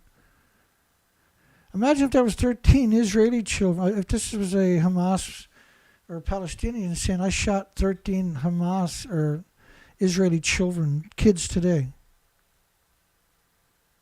What would the outrage be like then, I wonder? Would there be outrage then? Like, at what point do we decide to be humans, I wonder? Could Israel's nuclear deterrent protest against Iranian non-nuclear attacks? No. Of course it can't. If Iran decides to attack the Dimona nuclear plant, for instance, it's clear now that they can't stop it. It's 100% clear. And so Israel, I mean, there's all kinds of allegations, and I've covered quite a bit of them over the last while, but I'm just saying, the reality of it is they can't fight a real war against Iran because Iran has an army and a navy, has tanks and jets and everything else. Palestine don't. That's the only reason they're in Palestine is because Palestine can't fight back. If Palestine could fight back, you wouldn't see headlines like this, see?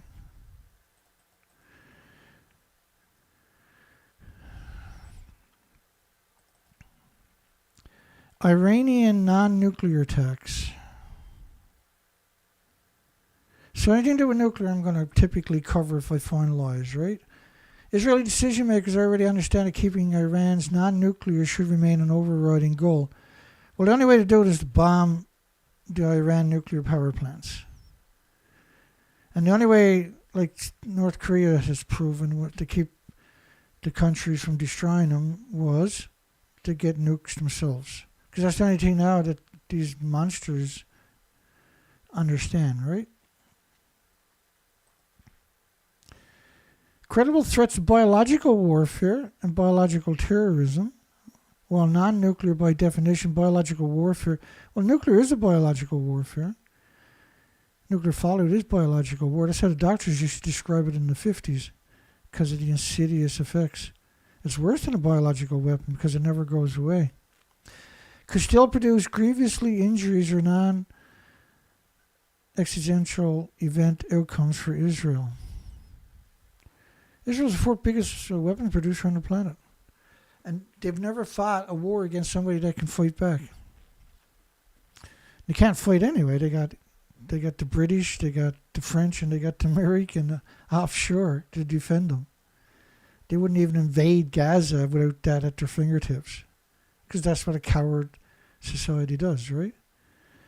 Russia reveals new China nuclear moon base details. But they haven't figured out how to build the spacecrafts, which they're going to build.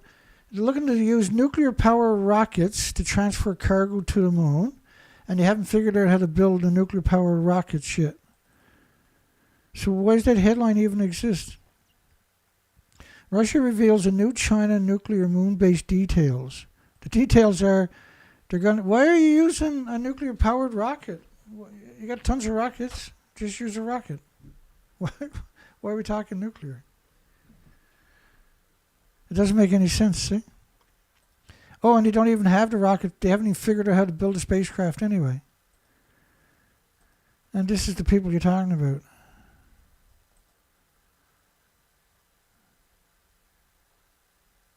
So in other words, why is that in the news, I wonder? Because Putin is like Superman. Remember all the Russian media used to put out all these pictures of Vladimir Putin, whose parents both worked for Stalin, right? His dad was a military commander, and his mom was a nurse during the Stalin reign. So imagine what Vladimir Putin had seen. Now, he grew up with the KGB, a high-level KGB operative before he came to president of Russia. So his whole legacy is just barbaric, to say the least. Would be polite to call him barbaric. I mean, what Benjamin Netanyahu done is so criminal, it's hard to comprehend that he's not in The Hague or in jail somewhere. UK takes the first steps towards a new nuclear future.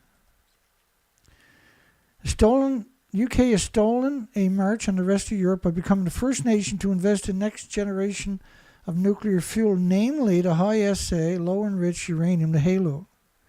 Right? They got this useful idiot machine there now. The World Nuclear Association, which is the lobbying group for the nuclear industry. High-assay, low-enriched uranium is defined uranium enriched greater than 5%, but less than 20% of uranium-235 isotopes. This is also known as plutonium mixed oxide fuel. It's not just uranium-235. Applications for the HALO are today limited to research reactors and medical isotope productions. I'll bring that up again at the end of this story. However, HALO will be needed for many advanced power reactor fuels. Right now they're just looking at research reactors, which are not really reactors. And more than half of the small modular reactor designs in development. Well, there's over 100 different designs, so-called in development. Doesn't look like any of them going to come to fruition. It looks like they're all meant to fleece the taxpayer. The Secretary of State Claire Kotuhu, which is that crazy lady right there, visited Urenco in Cheshire, which has been awarded 196 million sterling pounds, is it? They got in the United Kingdom, I think, to build a uranium enrichment facility. Well, the British are good at that. We'll give them, well, they'll get, obviously they're going to have the French do it, but by 2031, and the French is, like La Hague site, for instance, it has 500 security guards. We actually got a bunch of studies on that coming up too. I'm not sure if we'll get to it tonight. We're barely scratched what we got here so far tonight already. By 2031, the Urenco facility would be producing fuel that would be ready to export or use domestically, reducing Russia's influence on the global uranium supply chain. And so the Ukraine, like when Ukraine and Russia, whatever you want to call it, first started, I put out a video suggesting that Ukraine should surrender rather than destroy the entire country. But it turns out, right, Vladimir Putin, Angela Merkel, Justin Trudeau, a lot of them were young global leaders at one time for World Economic Forum. They all know each other quite well. And so this was probably planned 20 years ago or something. And it was designed to cause mass inflation where all United Nations countries sanctioned Russia's commodities and couldn't replace it from somewhere else, which meant instant inflation, right? And I've done videos on that. When they first announced it, said, "Oh shit, we're going to get inflation through the roof, folks." Right away, too, within 48 hours. And I was right, unfortunately. And so, like the price of gyprock, the price of coal, the price of gas, price of oil, and everything else went skyrocketed because they couldn't get it from anywhere else. And would you elect a government official to do that for you? No. That's why United Nations exists, because they're not elected, right?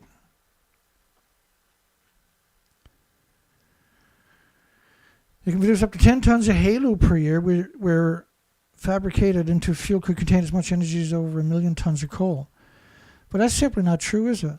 Because they can only use about 2 to 3% of the fuel before it becomes too brittle. After a short while, they have to take it out of the reactor.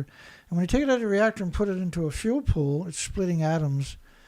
This stuff in particular, on a rate that is one of the most terrifying weapons in humanity's history, is a fuel pool splitting atoms into the ecosystem. There's no containment, right? The UK is leading the way into fusion energy development. Like, what are you talking about? You can't even build your own reactors. And even the people you got building your reactors can't build your reactors. As engineering and a construction company will be invited on to bid for up to $600 million to build the first commercially viable fusion prototype. And so the nuclear industry just steals everything and makes sure you can't have a future, you can't have solutions, you can't have anything with nuclear on your planet. You just can't have it. Nuclear has to consume you and everything else to survive. That's the ultimate outcome of nuclear. It will consume everything in order to survive for another day.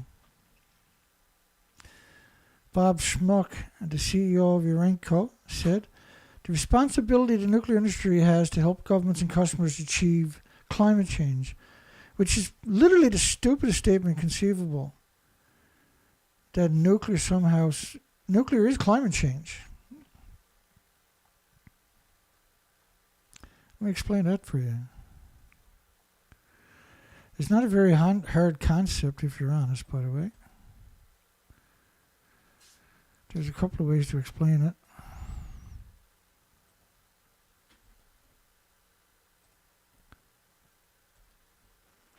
Let me explain it. So, Fukushima radioactive fallout is global warming. 80 years of emissions is global warming. So this is 19.5 days, 468 hours. The plume never stops coming out, by the way, still coming out today. So the whole planet is covered in a plume of not carbon, because carbon doesn't travel very far anyway. And carbon doesn't pulse energy every second for millions of years. And what energy we're talking about is extraordinary energy that you can't replicate. So it pulses almost at the speed of light every second. So think of a snowstorm. Instead of being snow, it's radioactive fallout that never melts, never goes away, never stops coming out, and is liberated into the ecosystem constantly. And every time you have a forest fire, everything is sequestered in the trees and forests is liberated back into the ecosystem. And it's pulsing energy almost at the speed of light every second. And so like CC-137, 134 will pulse energy 600 feet every second. And I've heard the trolls saying, well, that's not really, it's not really going to produce any energy. It's very low kev, data, and all this other stuff. No, it's producing a pulse of energy for 600 feet. And anything in that range is getting DNA and chromosomes destroyed, and your body has to repair that. So every insect. So in other words, what's really going on is, because you got an invisible snowstorm covering the planet, and that's the Norwegian Institute of Air Research model after 19 and a half days of radioactive fallout. This is TEPCO's model of Neptunium-239 dispersal after 20 days up there. And so these invisible plumes pulsing energy every second, that's global warming. This is the Xenon-133, which is 450,000 times above detection levels in Washington within a couple of weeks, for instance. And this model was the 25th, so March 25th to March 28th. Or March 28th, which is 17 days after the tsunami and 11 days after the last reactor detonated for the first time each. And that the plume, you can see how big the plume is. Do you think that really good? Well, the French's model is the best model, though. And the French's government, this is the French's government model. And this model, I think, is based on 31 days, or 16 days. Sorry. So 16 days, the plume has covered most of the planet. The radiation never stops coming out. The plume eventually, within another week or so, inundates the entire planet. It's pulsing energy at the speed of light. You're talking about a plume from the ocean floor to the upper atmosphere. And that everything with replicating cells has no autoimmune defense to trigger against it.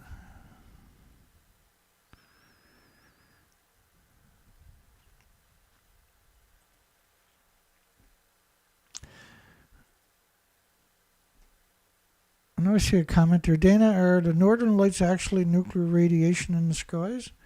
As far as I know, the northern lights are the solar flares. But there's a lot of evidence to suggest that radiation plays a part in it. Let's come over to the pole over here, I suppose. I'm always glad when I catch a comment. Is United Kingdom promoting nuclear fusion in small modular reactors that do not exist rather than geothermal that exist inexcusable? Yeah. And again, you can make the argument that they have small modular reactors on ships, but you can make the same argument that you can't have those reactors on land, otherwise you would. So they don't matter. They're not small, and that a lot of their emissions are directly into the ocean, and they actually, some of them, the older ones, have ability to eject the reactor cores directly into the ocean, particularly the military application, right? And that the Russian Lenin icebreaker, the first nuclear icebreaker, dumped its reactor cores into the ocean. And Andreevia Bay, where the Soviet Union used to fuel up their reactors, was abandoned for 4 decades in outdoor storage pools. The whole story is incomprehensible. The legacy of nuclear is something you can only be ashamed of. And suggesting that something that don't exist has even higher safety standards is irresponsible, to say the least, right? Oh, Tom, great X. Tom said it was like everybody having a dishwasher cube of soap in their home, right? Size of high-level fuel. Like if you had this much, like a dishwasher, little, those little self-contained containers of nuclear fuel was in my building here, I'd be dead long before I got this far into the show. So would everybody else for the next million years that sat here. It's inexcusable. The stuff he says are inexcusable. The Chief Executive of Nuclear Industry Association said the investment will enable the UK to fuel advanced reactors around the world, building on our existing capabilities. What are you talking? Like 10 tons a year is not going to fuel all the reactors around the world. That first off, you don't even have an application for the license for the reactors, and then you're only taking applications to build it, and then the money you're talking about is just going to be pittance. You can't build these facilities for this small amount of money. So where's the money coming from?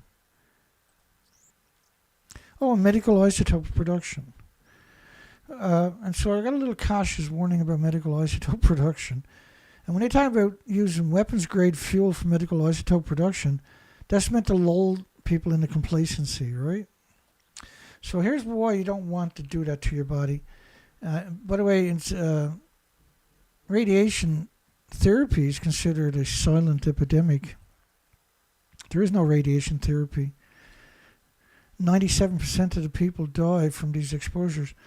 Radiation-induced kidney injuries. Here's some of the side effects from your radiation therapy. Hypoxia, radiation-induced lung injuries. Blood spinal cord barrier disruption, central nervous system radiation injuries. So getting radiation therapy will induce a lot of these over the next short period of time. You'll have multiple of these illnesses and injuries manifest. Radiation-induced lung injuries, radiation-induced bowel injuries, breast radiation injury litigation. I mean, there was 10 million women in the United States who had their breast removed that didn't have breast cancer. Central nervous system radiation injuries, injuries to the cranial nerves, nuclides following proton beam.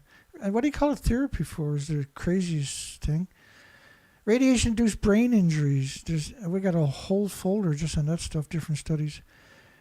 Radiation-induced small bowel injuries. Radiation-induced brain necrosis. Radiation-induced rectal injuries. Radiation injury to your heart valves. Radiation injury to your central nervous system. To your glands from radiation therapy. Liver disease from radiation. Radiation bile duct injuries. Language decline after brain radiation, recurrent brain tumors from radiation injuries, radiotherapy. What would you call it radiotherapy when it does the opposite? It kills you. Late radiation rectal injuries. And look at all the people on these studies. Can all of them possibly be wrong? Radiation injury to the growth plate, to your eyes, radiation injuries to your digestive tracts, radiation injuries to the human kidneys, cognitive impairment from radiation. Several decades after radiation therapy. That's a statement you just don't want to hear. And so it's like the consensus is you end up with many, many, many much more severe illnesses from radiation.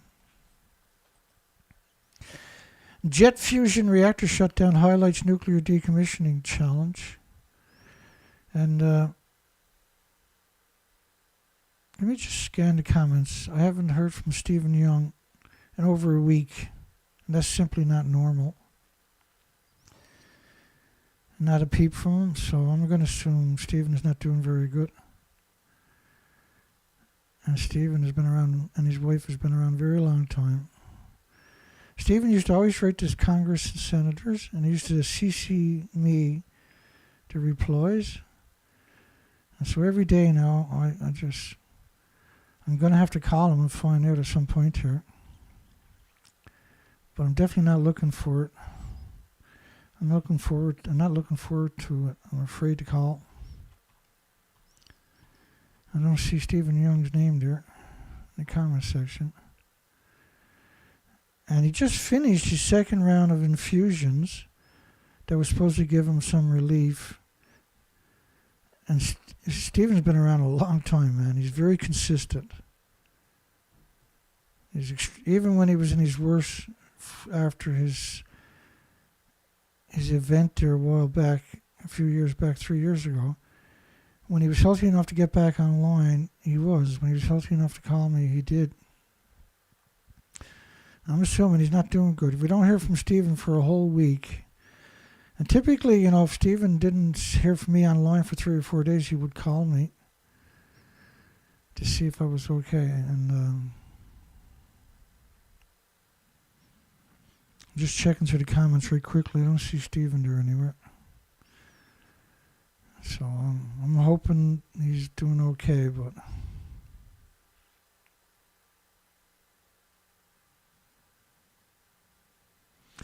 I'm worried.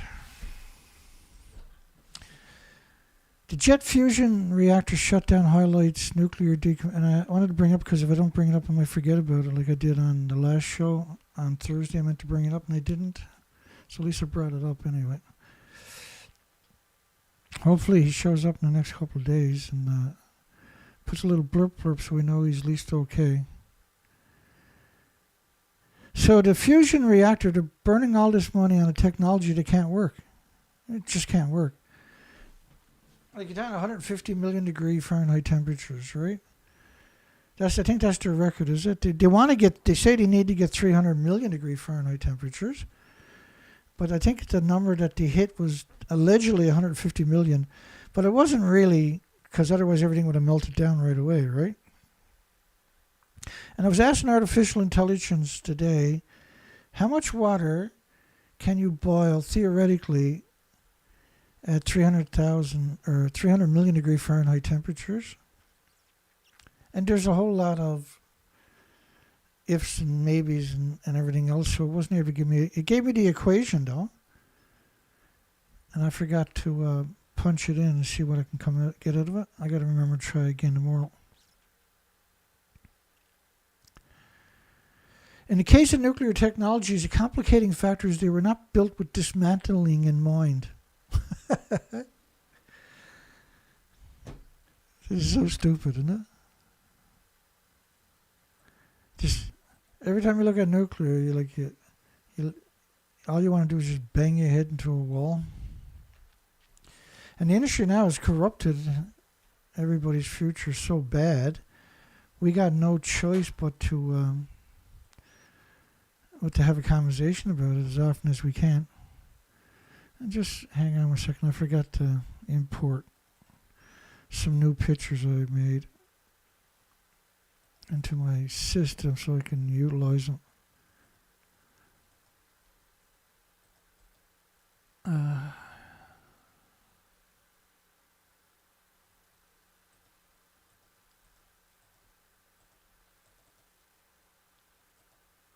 Oh yeah, here we go. Oh, I do. I did make some fusion reactors today. Just hang on. I just got to put that over with the other pile. Almost there. The other AI pictures.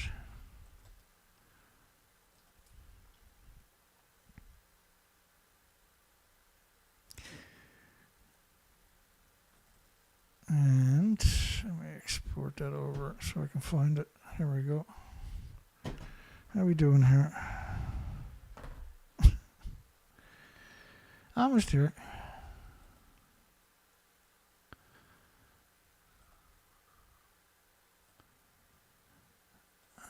Okay, we got it.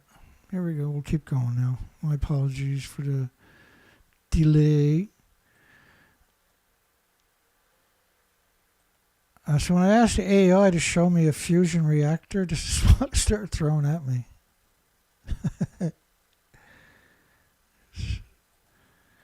AI is like, and look at the, and almost all the reactors were surrounded by water.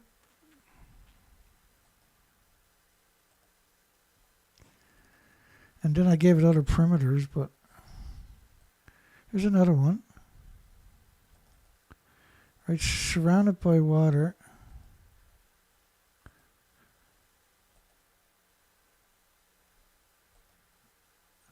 And here was another one. And this, I guess this is supposed to be magnets. I don't know. Maybe it's not. I got no idea. The cooling system or something. Here was another strange one that it gave me.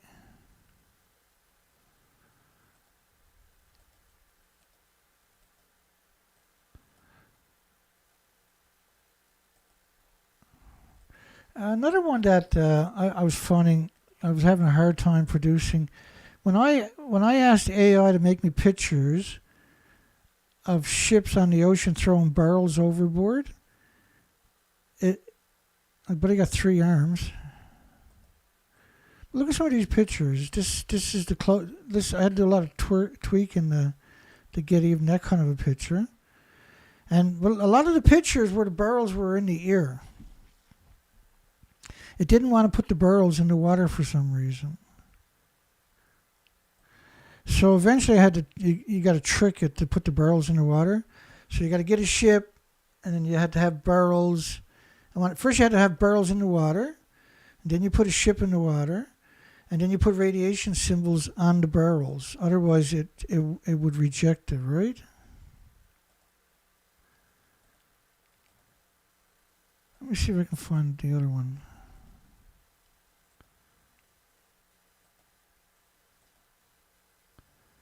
Yeah, it was some strange. It was really hard to get. So when I say pushing barrels into the water, it would give me pictures like this. But I would distinctly tell it off the ship, right? When I asked for people with Geiger counters on the ship, it gave me decent pictures, right? Appropriate pictures.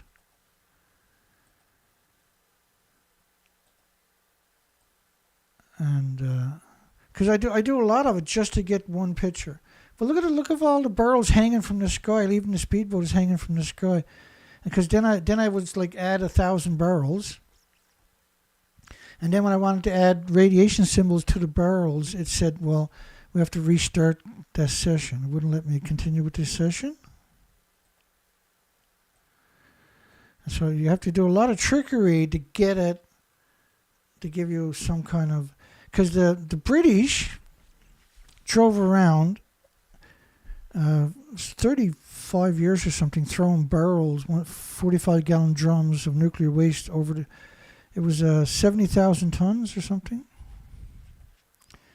which is 140 million pounds. I think, is that it? Yeah. Gaps in the knowledge of fusion. Some effects of neutron irradiation of graphite were known in the 1940s, but are still not well understood. What do you mean? It's not a half a century later, it's 70 odd years later. 80 years later even. So it's still not understood, so why are you playing with something like that? The earliest reactors were built. It was not known that the neutron radiation resulting from nuclear fission would harden and embrittle steel and make it swell. But also because the reactors are high pressure reactors, 1,000 pounds per square inch or 2,200 pounds per square inch, then you're making a ticking time bomb, right? Some effects of neutron irradiation of graphite were known in the 40s, but are still not well understood more than a half a century later. It's almost 80 years later.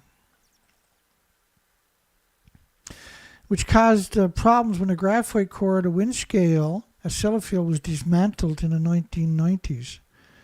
When Windscale melted down, they didn't tell the population.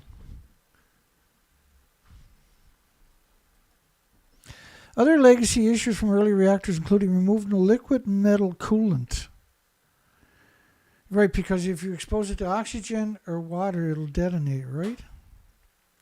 From the breeder reactors, from the military application, a Donneray, which they said is going to be 300 years to decommission, on Scotland's northern coast, which has been used to transmutate uranium into plutonium-239. It captures a neutron, right? The uranium-238 captures a neutron and becomes plutonium-239. The original engineers did not design in any system to drain the liquids. And then the moron says a valve system would have been useful, but no such tap exists.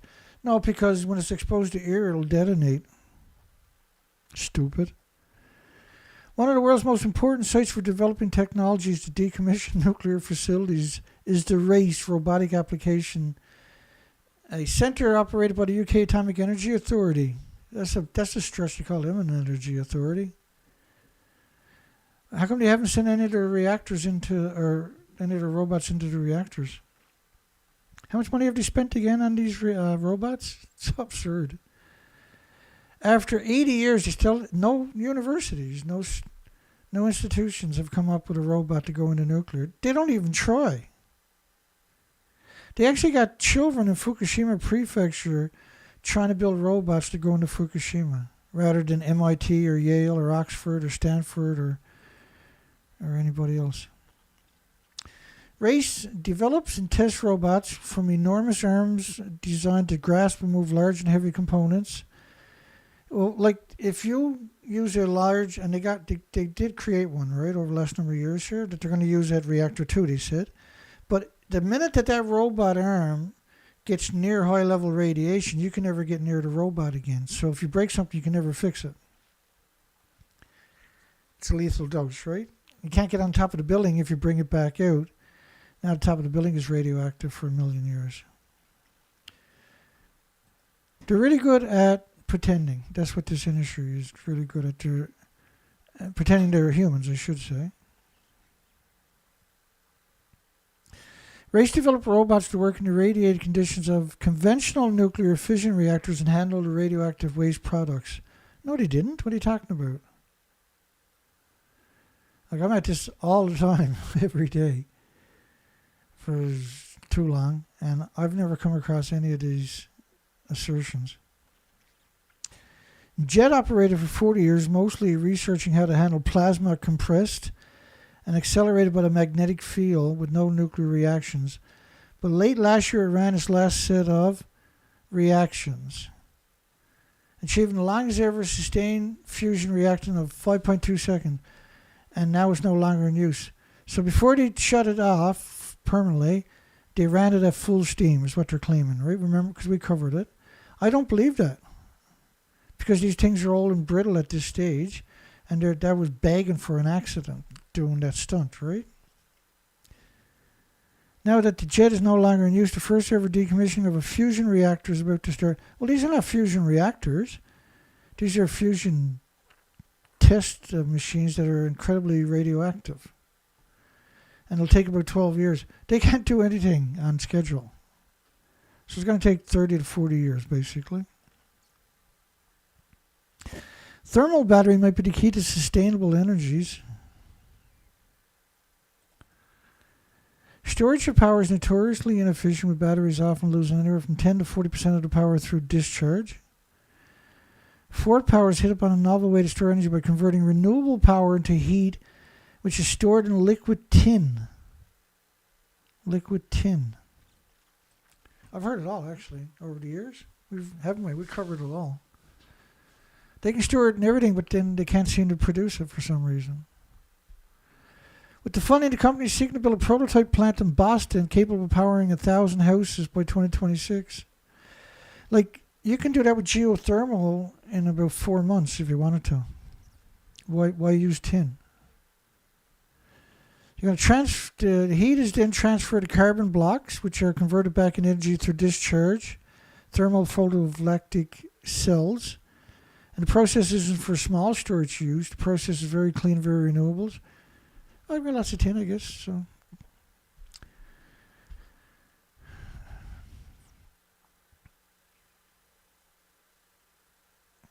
like you can use lava rocks, which can hold 3,000 degree Fahrenheit temperatures. You can use salt, which will store 700 degree Fahrenheit temperatures for months. Just sand in the desert can be heated and store enormous temperatures for long periods of time. And they do all of these, right? They got all kinds of these applications. But volcanic rocks is one of the best ones out there. And there's an enormous amount of it because of all the volcanic activity we've had for millions of years, right? So we have enormous amounts of it. And like, Iceland, for instance, is a prime example, right? Where they have a machine for making, it's called a volcano, and it's very active. It's a machine for making volcanic rock. And this can store heat like nothing we've seen before, because that's what it's made from, right? But it's you're able to liberate it back into the ecosystem and utilize it.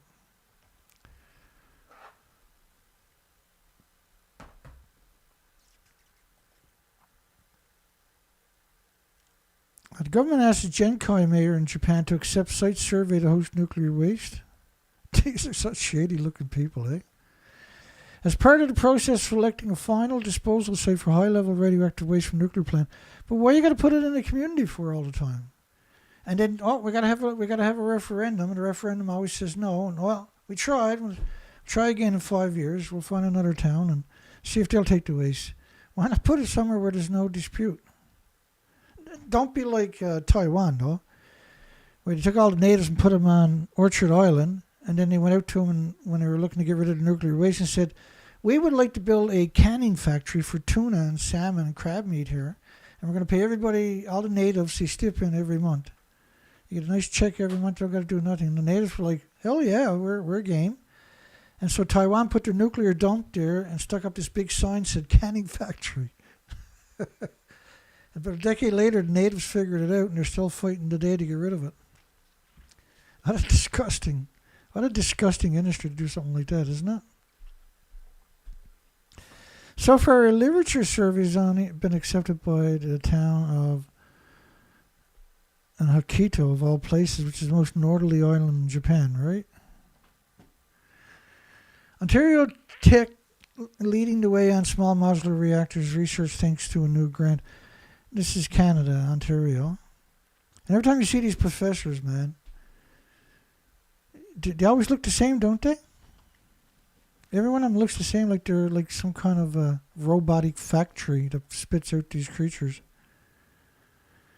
They're going to explore the long-term performance of the high assay fuel through gamma ray imaging system.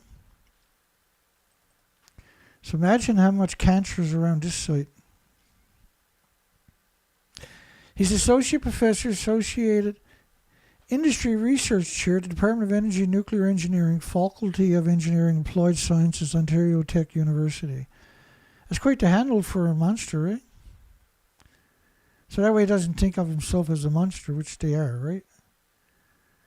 Despite Ontario's relatively cheap electricity supply, which is Fort Lois in Canada, relatively cheap, yeah, but everybody ends up getting sick from radioactive fallout from the fuel pools. Like the Canadian CANDU reactors release so much tritium every year, it's equal to a large nuclear accident. The worst one is the one in New Brunswick, though. The Ontario are nasty too, the Bruce and that are really nasty. But the one in New Brunswick releases 14,600,000 trillion atoms of tritium legally each year because they can't contain it. And we're talking about tritium-3H, which when it comes in your body, it's organically bound.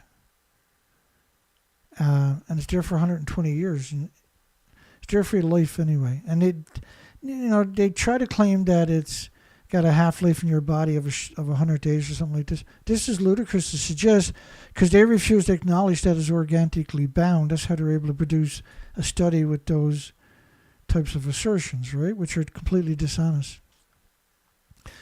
One promised solution is the event of small modular reactors and microreactors. But why not geothermal? Anything nuclear can do, geothermal can do better. And why would you put all your time and energy and monetary into something that doesn't exist rather than something that does? And something that is easy and doesn't have any adverse side effects. And that if you surround a farm with geothermal, it's good because the farm's got more water. If you surround I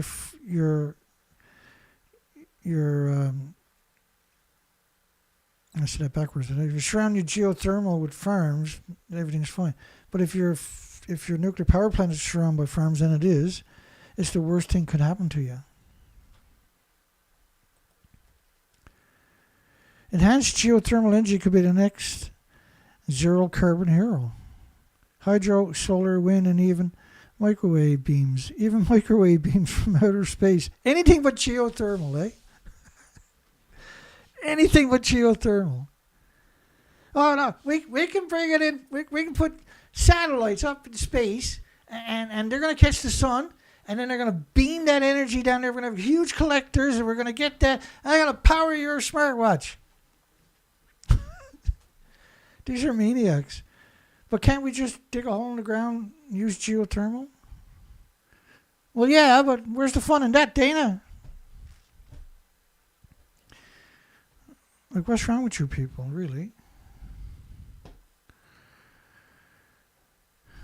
Recently, advancement in geothermal energy technologies appeared poised to significantly expand geothermal. Recently, it's only been around since the beginning of time. Like, how long has Iceland been using geothermal?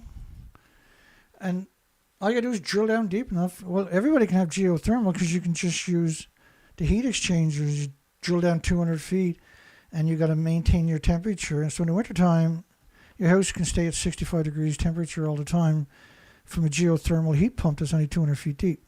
Because the temperature is always the same, right?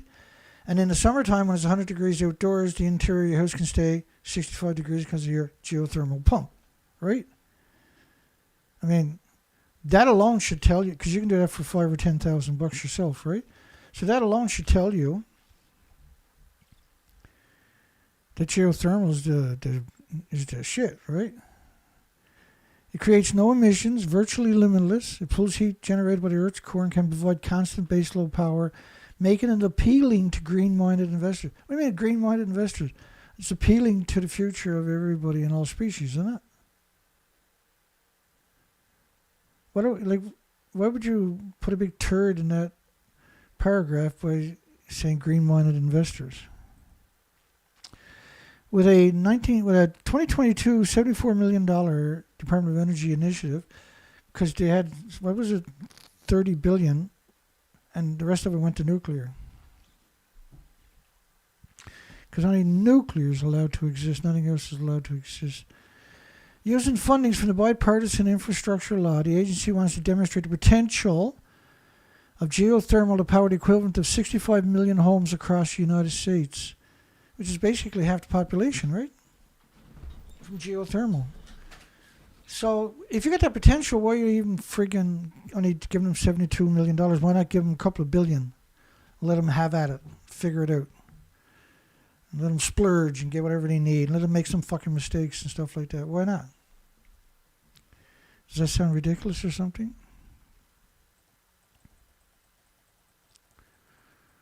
Does that sound insane? Yes, it does.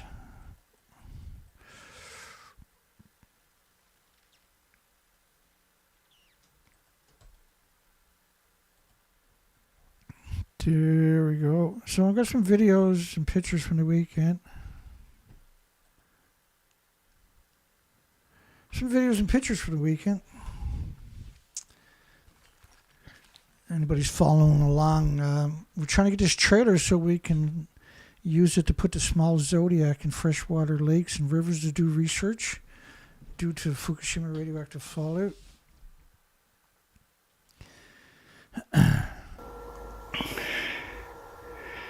And those welding helmets are garbage, eh? Yeah, those two welding helmets I got, they're the big one, the glass fell out of it. I almost got blinded. And so I'm trying to weld. I got most of the welding done, but I got to grind everything off because I couldn't look. I had to do it like this. The welding helmet wasn't darkening for me either. And so I butchered it. That's no big surprise.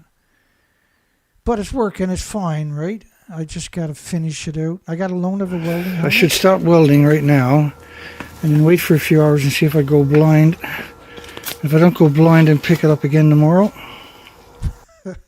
That's a statement I should never make, by the way. And so that little welder is fantastic. I was having a few problems with it. Blowing fuses and stuff like that. But then I unplugged the dryer and plugged it in with the dryers too, and it seems to be okay. But I can't use the welding helmets that I had there, you see there, because they're just garbage, right? They're not darkening like they're supposed to. It's okay. Like we're getting there. We're so close, right? I'll explain it to you in a minute. But I mean, I only paid $100 for it, and you can burn the whole rod when you got it going right. That's all that matters. But I think while I'm waiting, I'm just gonna try to break that one, get that apart, cut that off, and clean it up. So tomorrow, all I gotta do is start welding and stuff. I got everything. I got all the grinding already done, except for this. I gotta get that one off and this one off. I gotta get them off and clean them up so I can use them for supports, right? Yeah. And I got them cleaned up already. I broke another grinder. I don't know what's wrong with me. Goodness. Breaking grinders. And so I shouldn't be allowed to have can't a get grinder. that off. Now I got the lock on the back of it broke. This one right here. It's stuck in the on position right now. And I was using these guys to get a grip on it. And then that one, of course, and then You can't see. I had it hooked up in the vise, and then I ended up buckling everything, so I had to straighten it out. That's why you see it. The gap closed up, and that is stuck in forward. But it's spinning. Right, too, that's just to lock it? So it's not working. It still And so I'm spins. assuming I got that broke I'll figure it out. because it spins, But it's even not- though it's locked down. It's going to be a problem. So it's a good thing I bought an extra grinder, is all I can say. Yes, thank goodness. I just got to be careful I don't wreck that one before I finish the job. Well, they're cheap grinders, and I guess that's one of the flaws is if you abuse them, they'll... Alright, got everything chopped out because I had to chop that out so that doesn't jam up, right? I got these lined up. Only problem was this is not wide enough. And you can't really see it. So one piece goes on the inside like the other one. So there were different Doesn't appear to sizes. be wide enough. There's two different See, it sizes. seems wide enough right here. But when you pull it out, I don't know if I can. So I was thinking that I can grind off the outside of it. That's actually not going to work, right? I got to buy, and I'll show you coming up. Let me go back to that one. I got to buy another set. So I got the large ones to put on the back, on the front part. Well, when you pull it out, I don't know if I can. I don't know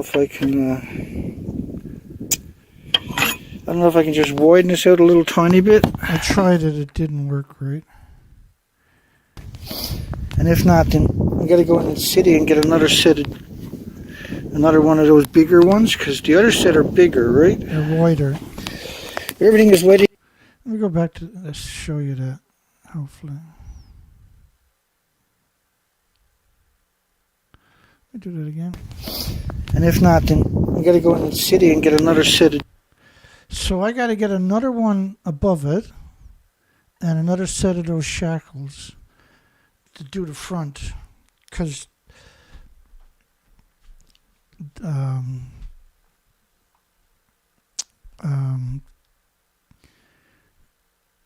because the axle was 72 inches, but the one I took off was 68.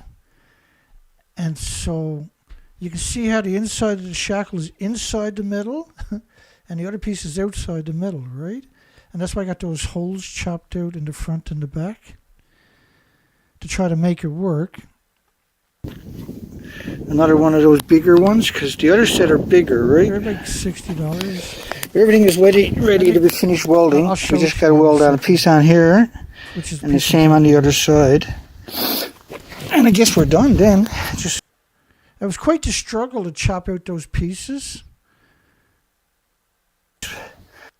I used up all we're good to my- go. I got to I finish cut- the weld. And see that center piece up there? That was a nightmare to cut out. And I'll explain. To you. My face mask, the glass fell out. And so I got a loan of a welding helmet. I got to We're almost finished. grind all that and try to Right do a here. better job. You see how I got to do up stuff- underneath it. I couldn't do it because my welding helmet was garbage. And so that's the one side, and then that's the other side. So all I got to do is the back piece. I got to finish the back piece. So I got to buy another set of them. Single trailer axle leaf spring hanger kit. And because they got two different sizes of those big pieces, I got to do the same on the back as the front, which is not normal, but it's not that you can't do it. And so that's the cheaper route is that one when we raise enough. And I used up all my metal cutting reciprocating saw blades, and that was ultimately the one that finished the cuts. And I went through all of my metal cutting wheels. And I was looking at this one. That's a great one. I didn't realize I had that one there. So I got to pick up if when I get a chance, just replenish all of them to finish up the job, I guess. And we need to raise enough money to buy another actual leaf spring hanger kit. I've thrown everything I got at it, which wasn't much, and then the money we raised from James Lucid mostly at it. And we're almost finished, so I'm pretty ecstatic about it. I was hoping to finish the weekend and have the boat in the water into one of the lakes and rivers and start doing species counts and stuff like that. And still nasty weather down here. Now tomorrow is perfect weather, so it breaks my heart. But it's a perfect day to go into the city. I can run in on the bike for $7 rather than $50 in the truck, which is a win, right? And so I'm hoping people will support me, and you can donate. There are links in the bottom of the description. And I apologize for not being able to fund this operation on my own. You know, we've been at this a very long time, since the beginning. And that's just the way it goes sometimes. And this was a big job that normally shouldn't have been a big job, right? And if you didn't take down my other site with 25,000 subscribers, we could have raised the money easily, right? Without having people have to cough up the majority of, like James, for instance, right? And so it's a little bit heartbreaking that that's the way things are playing it right now. And if we weren't censored, we might not even have to do this, right? The world might be having a conversation and looking at geothermal. But the reality of it is we are censored, incredibly censored.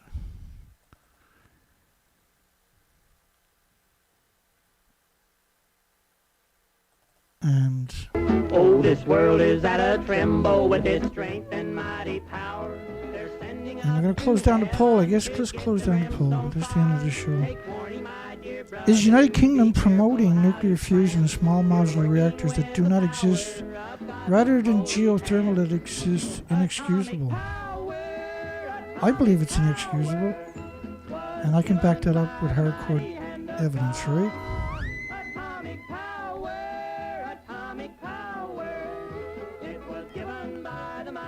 Yeah, I'm gonna fix the wells.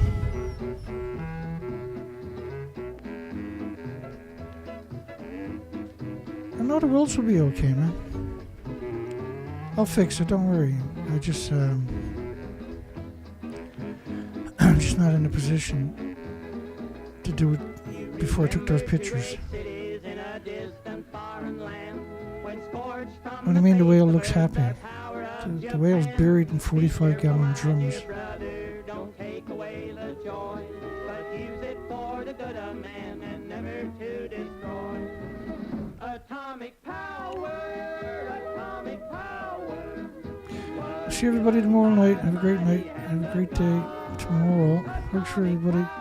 If you want to donate, there's links in the bottom of my description directly into my PayPal and directly at my website, so you know the money's going to me.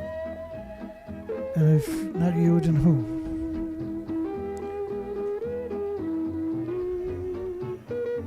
Yeah, that's okay. Thank you. Good night, everybody. Hugs for everybody. We'll see everybody on the other side. Hiroshima, Nagasaki paid a big price for their sin. When scourged from the face of earth, their battle could not win. But on that day of judgment, when comes a greater power, we will not know the minute, and we'll not know the hour. Atomic power was given by the mighty hand of God. Atomic power, it was given by the mighty hand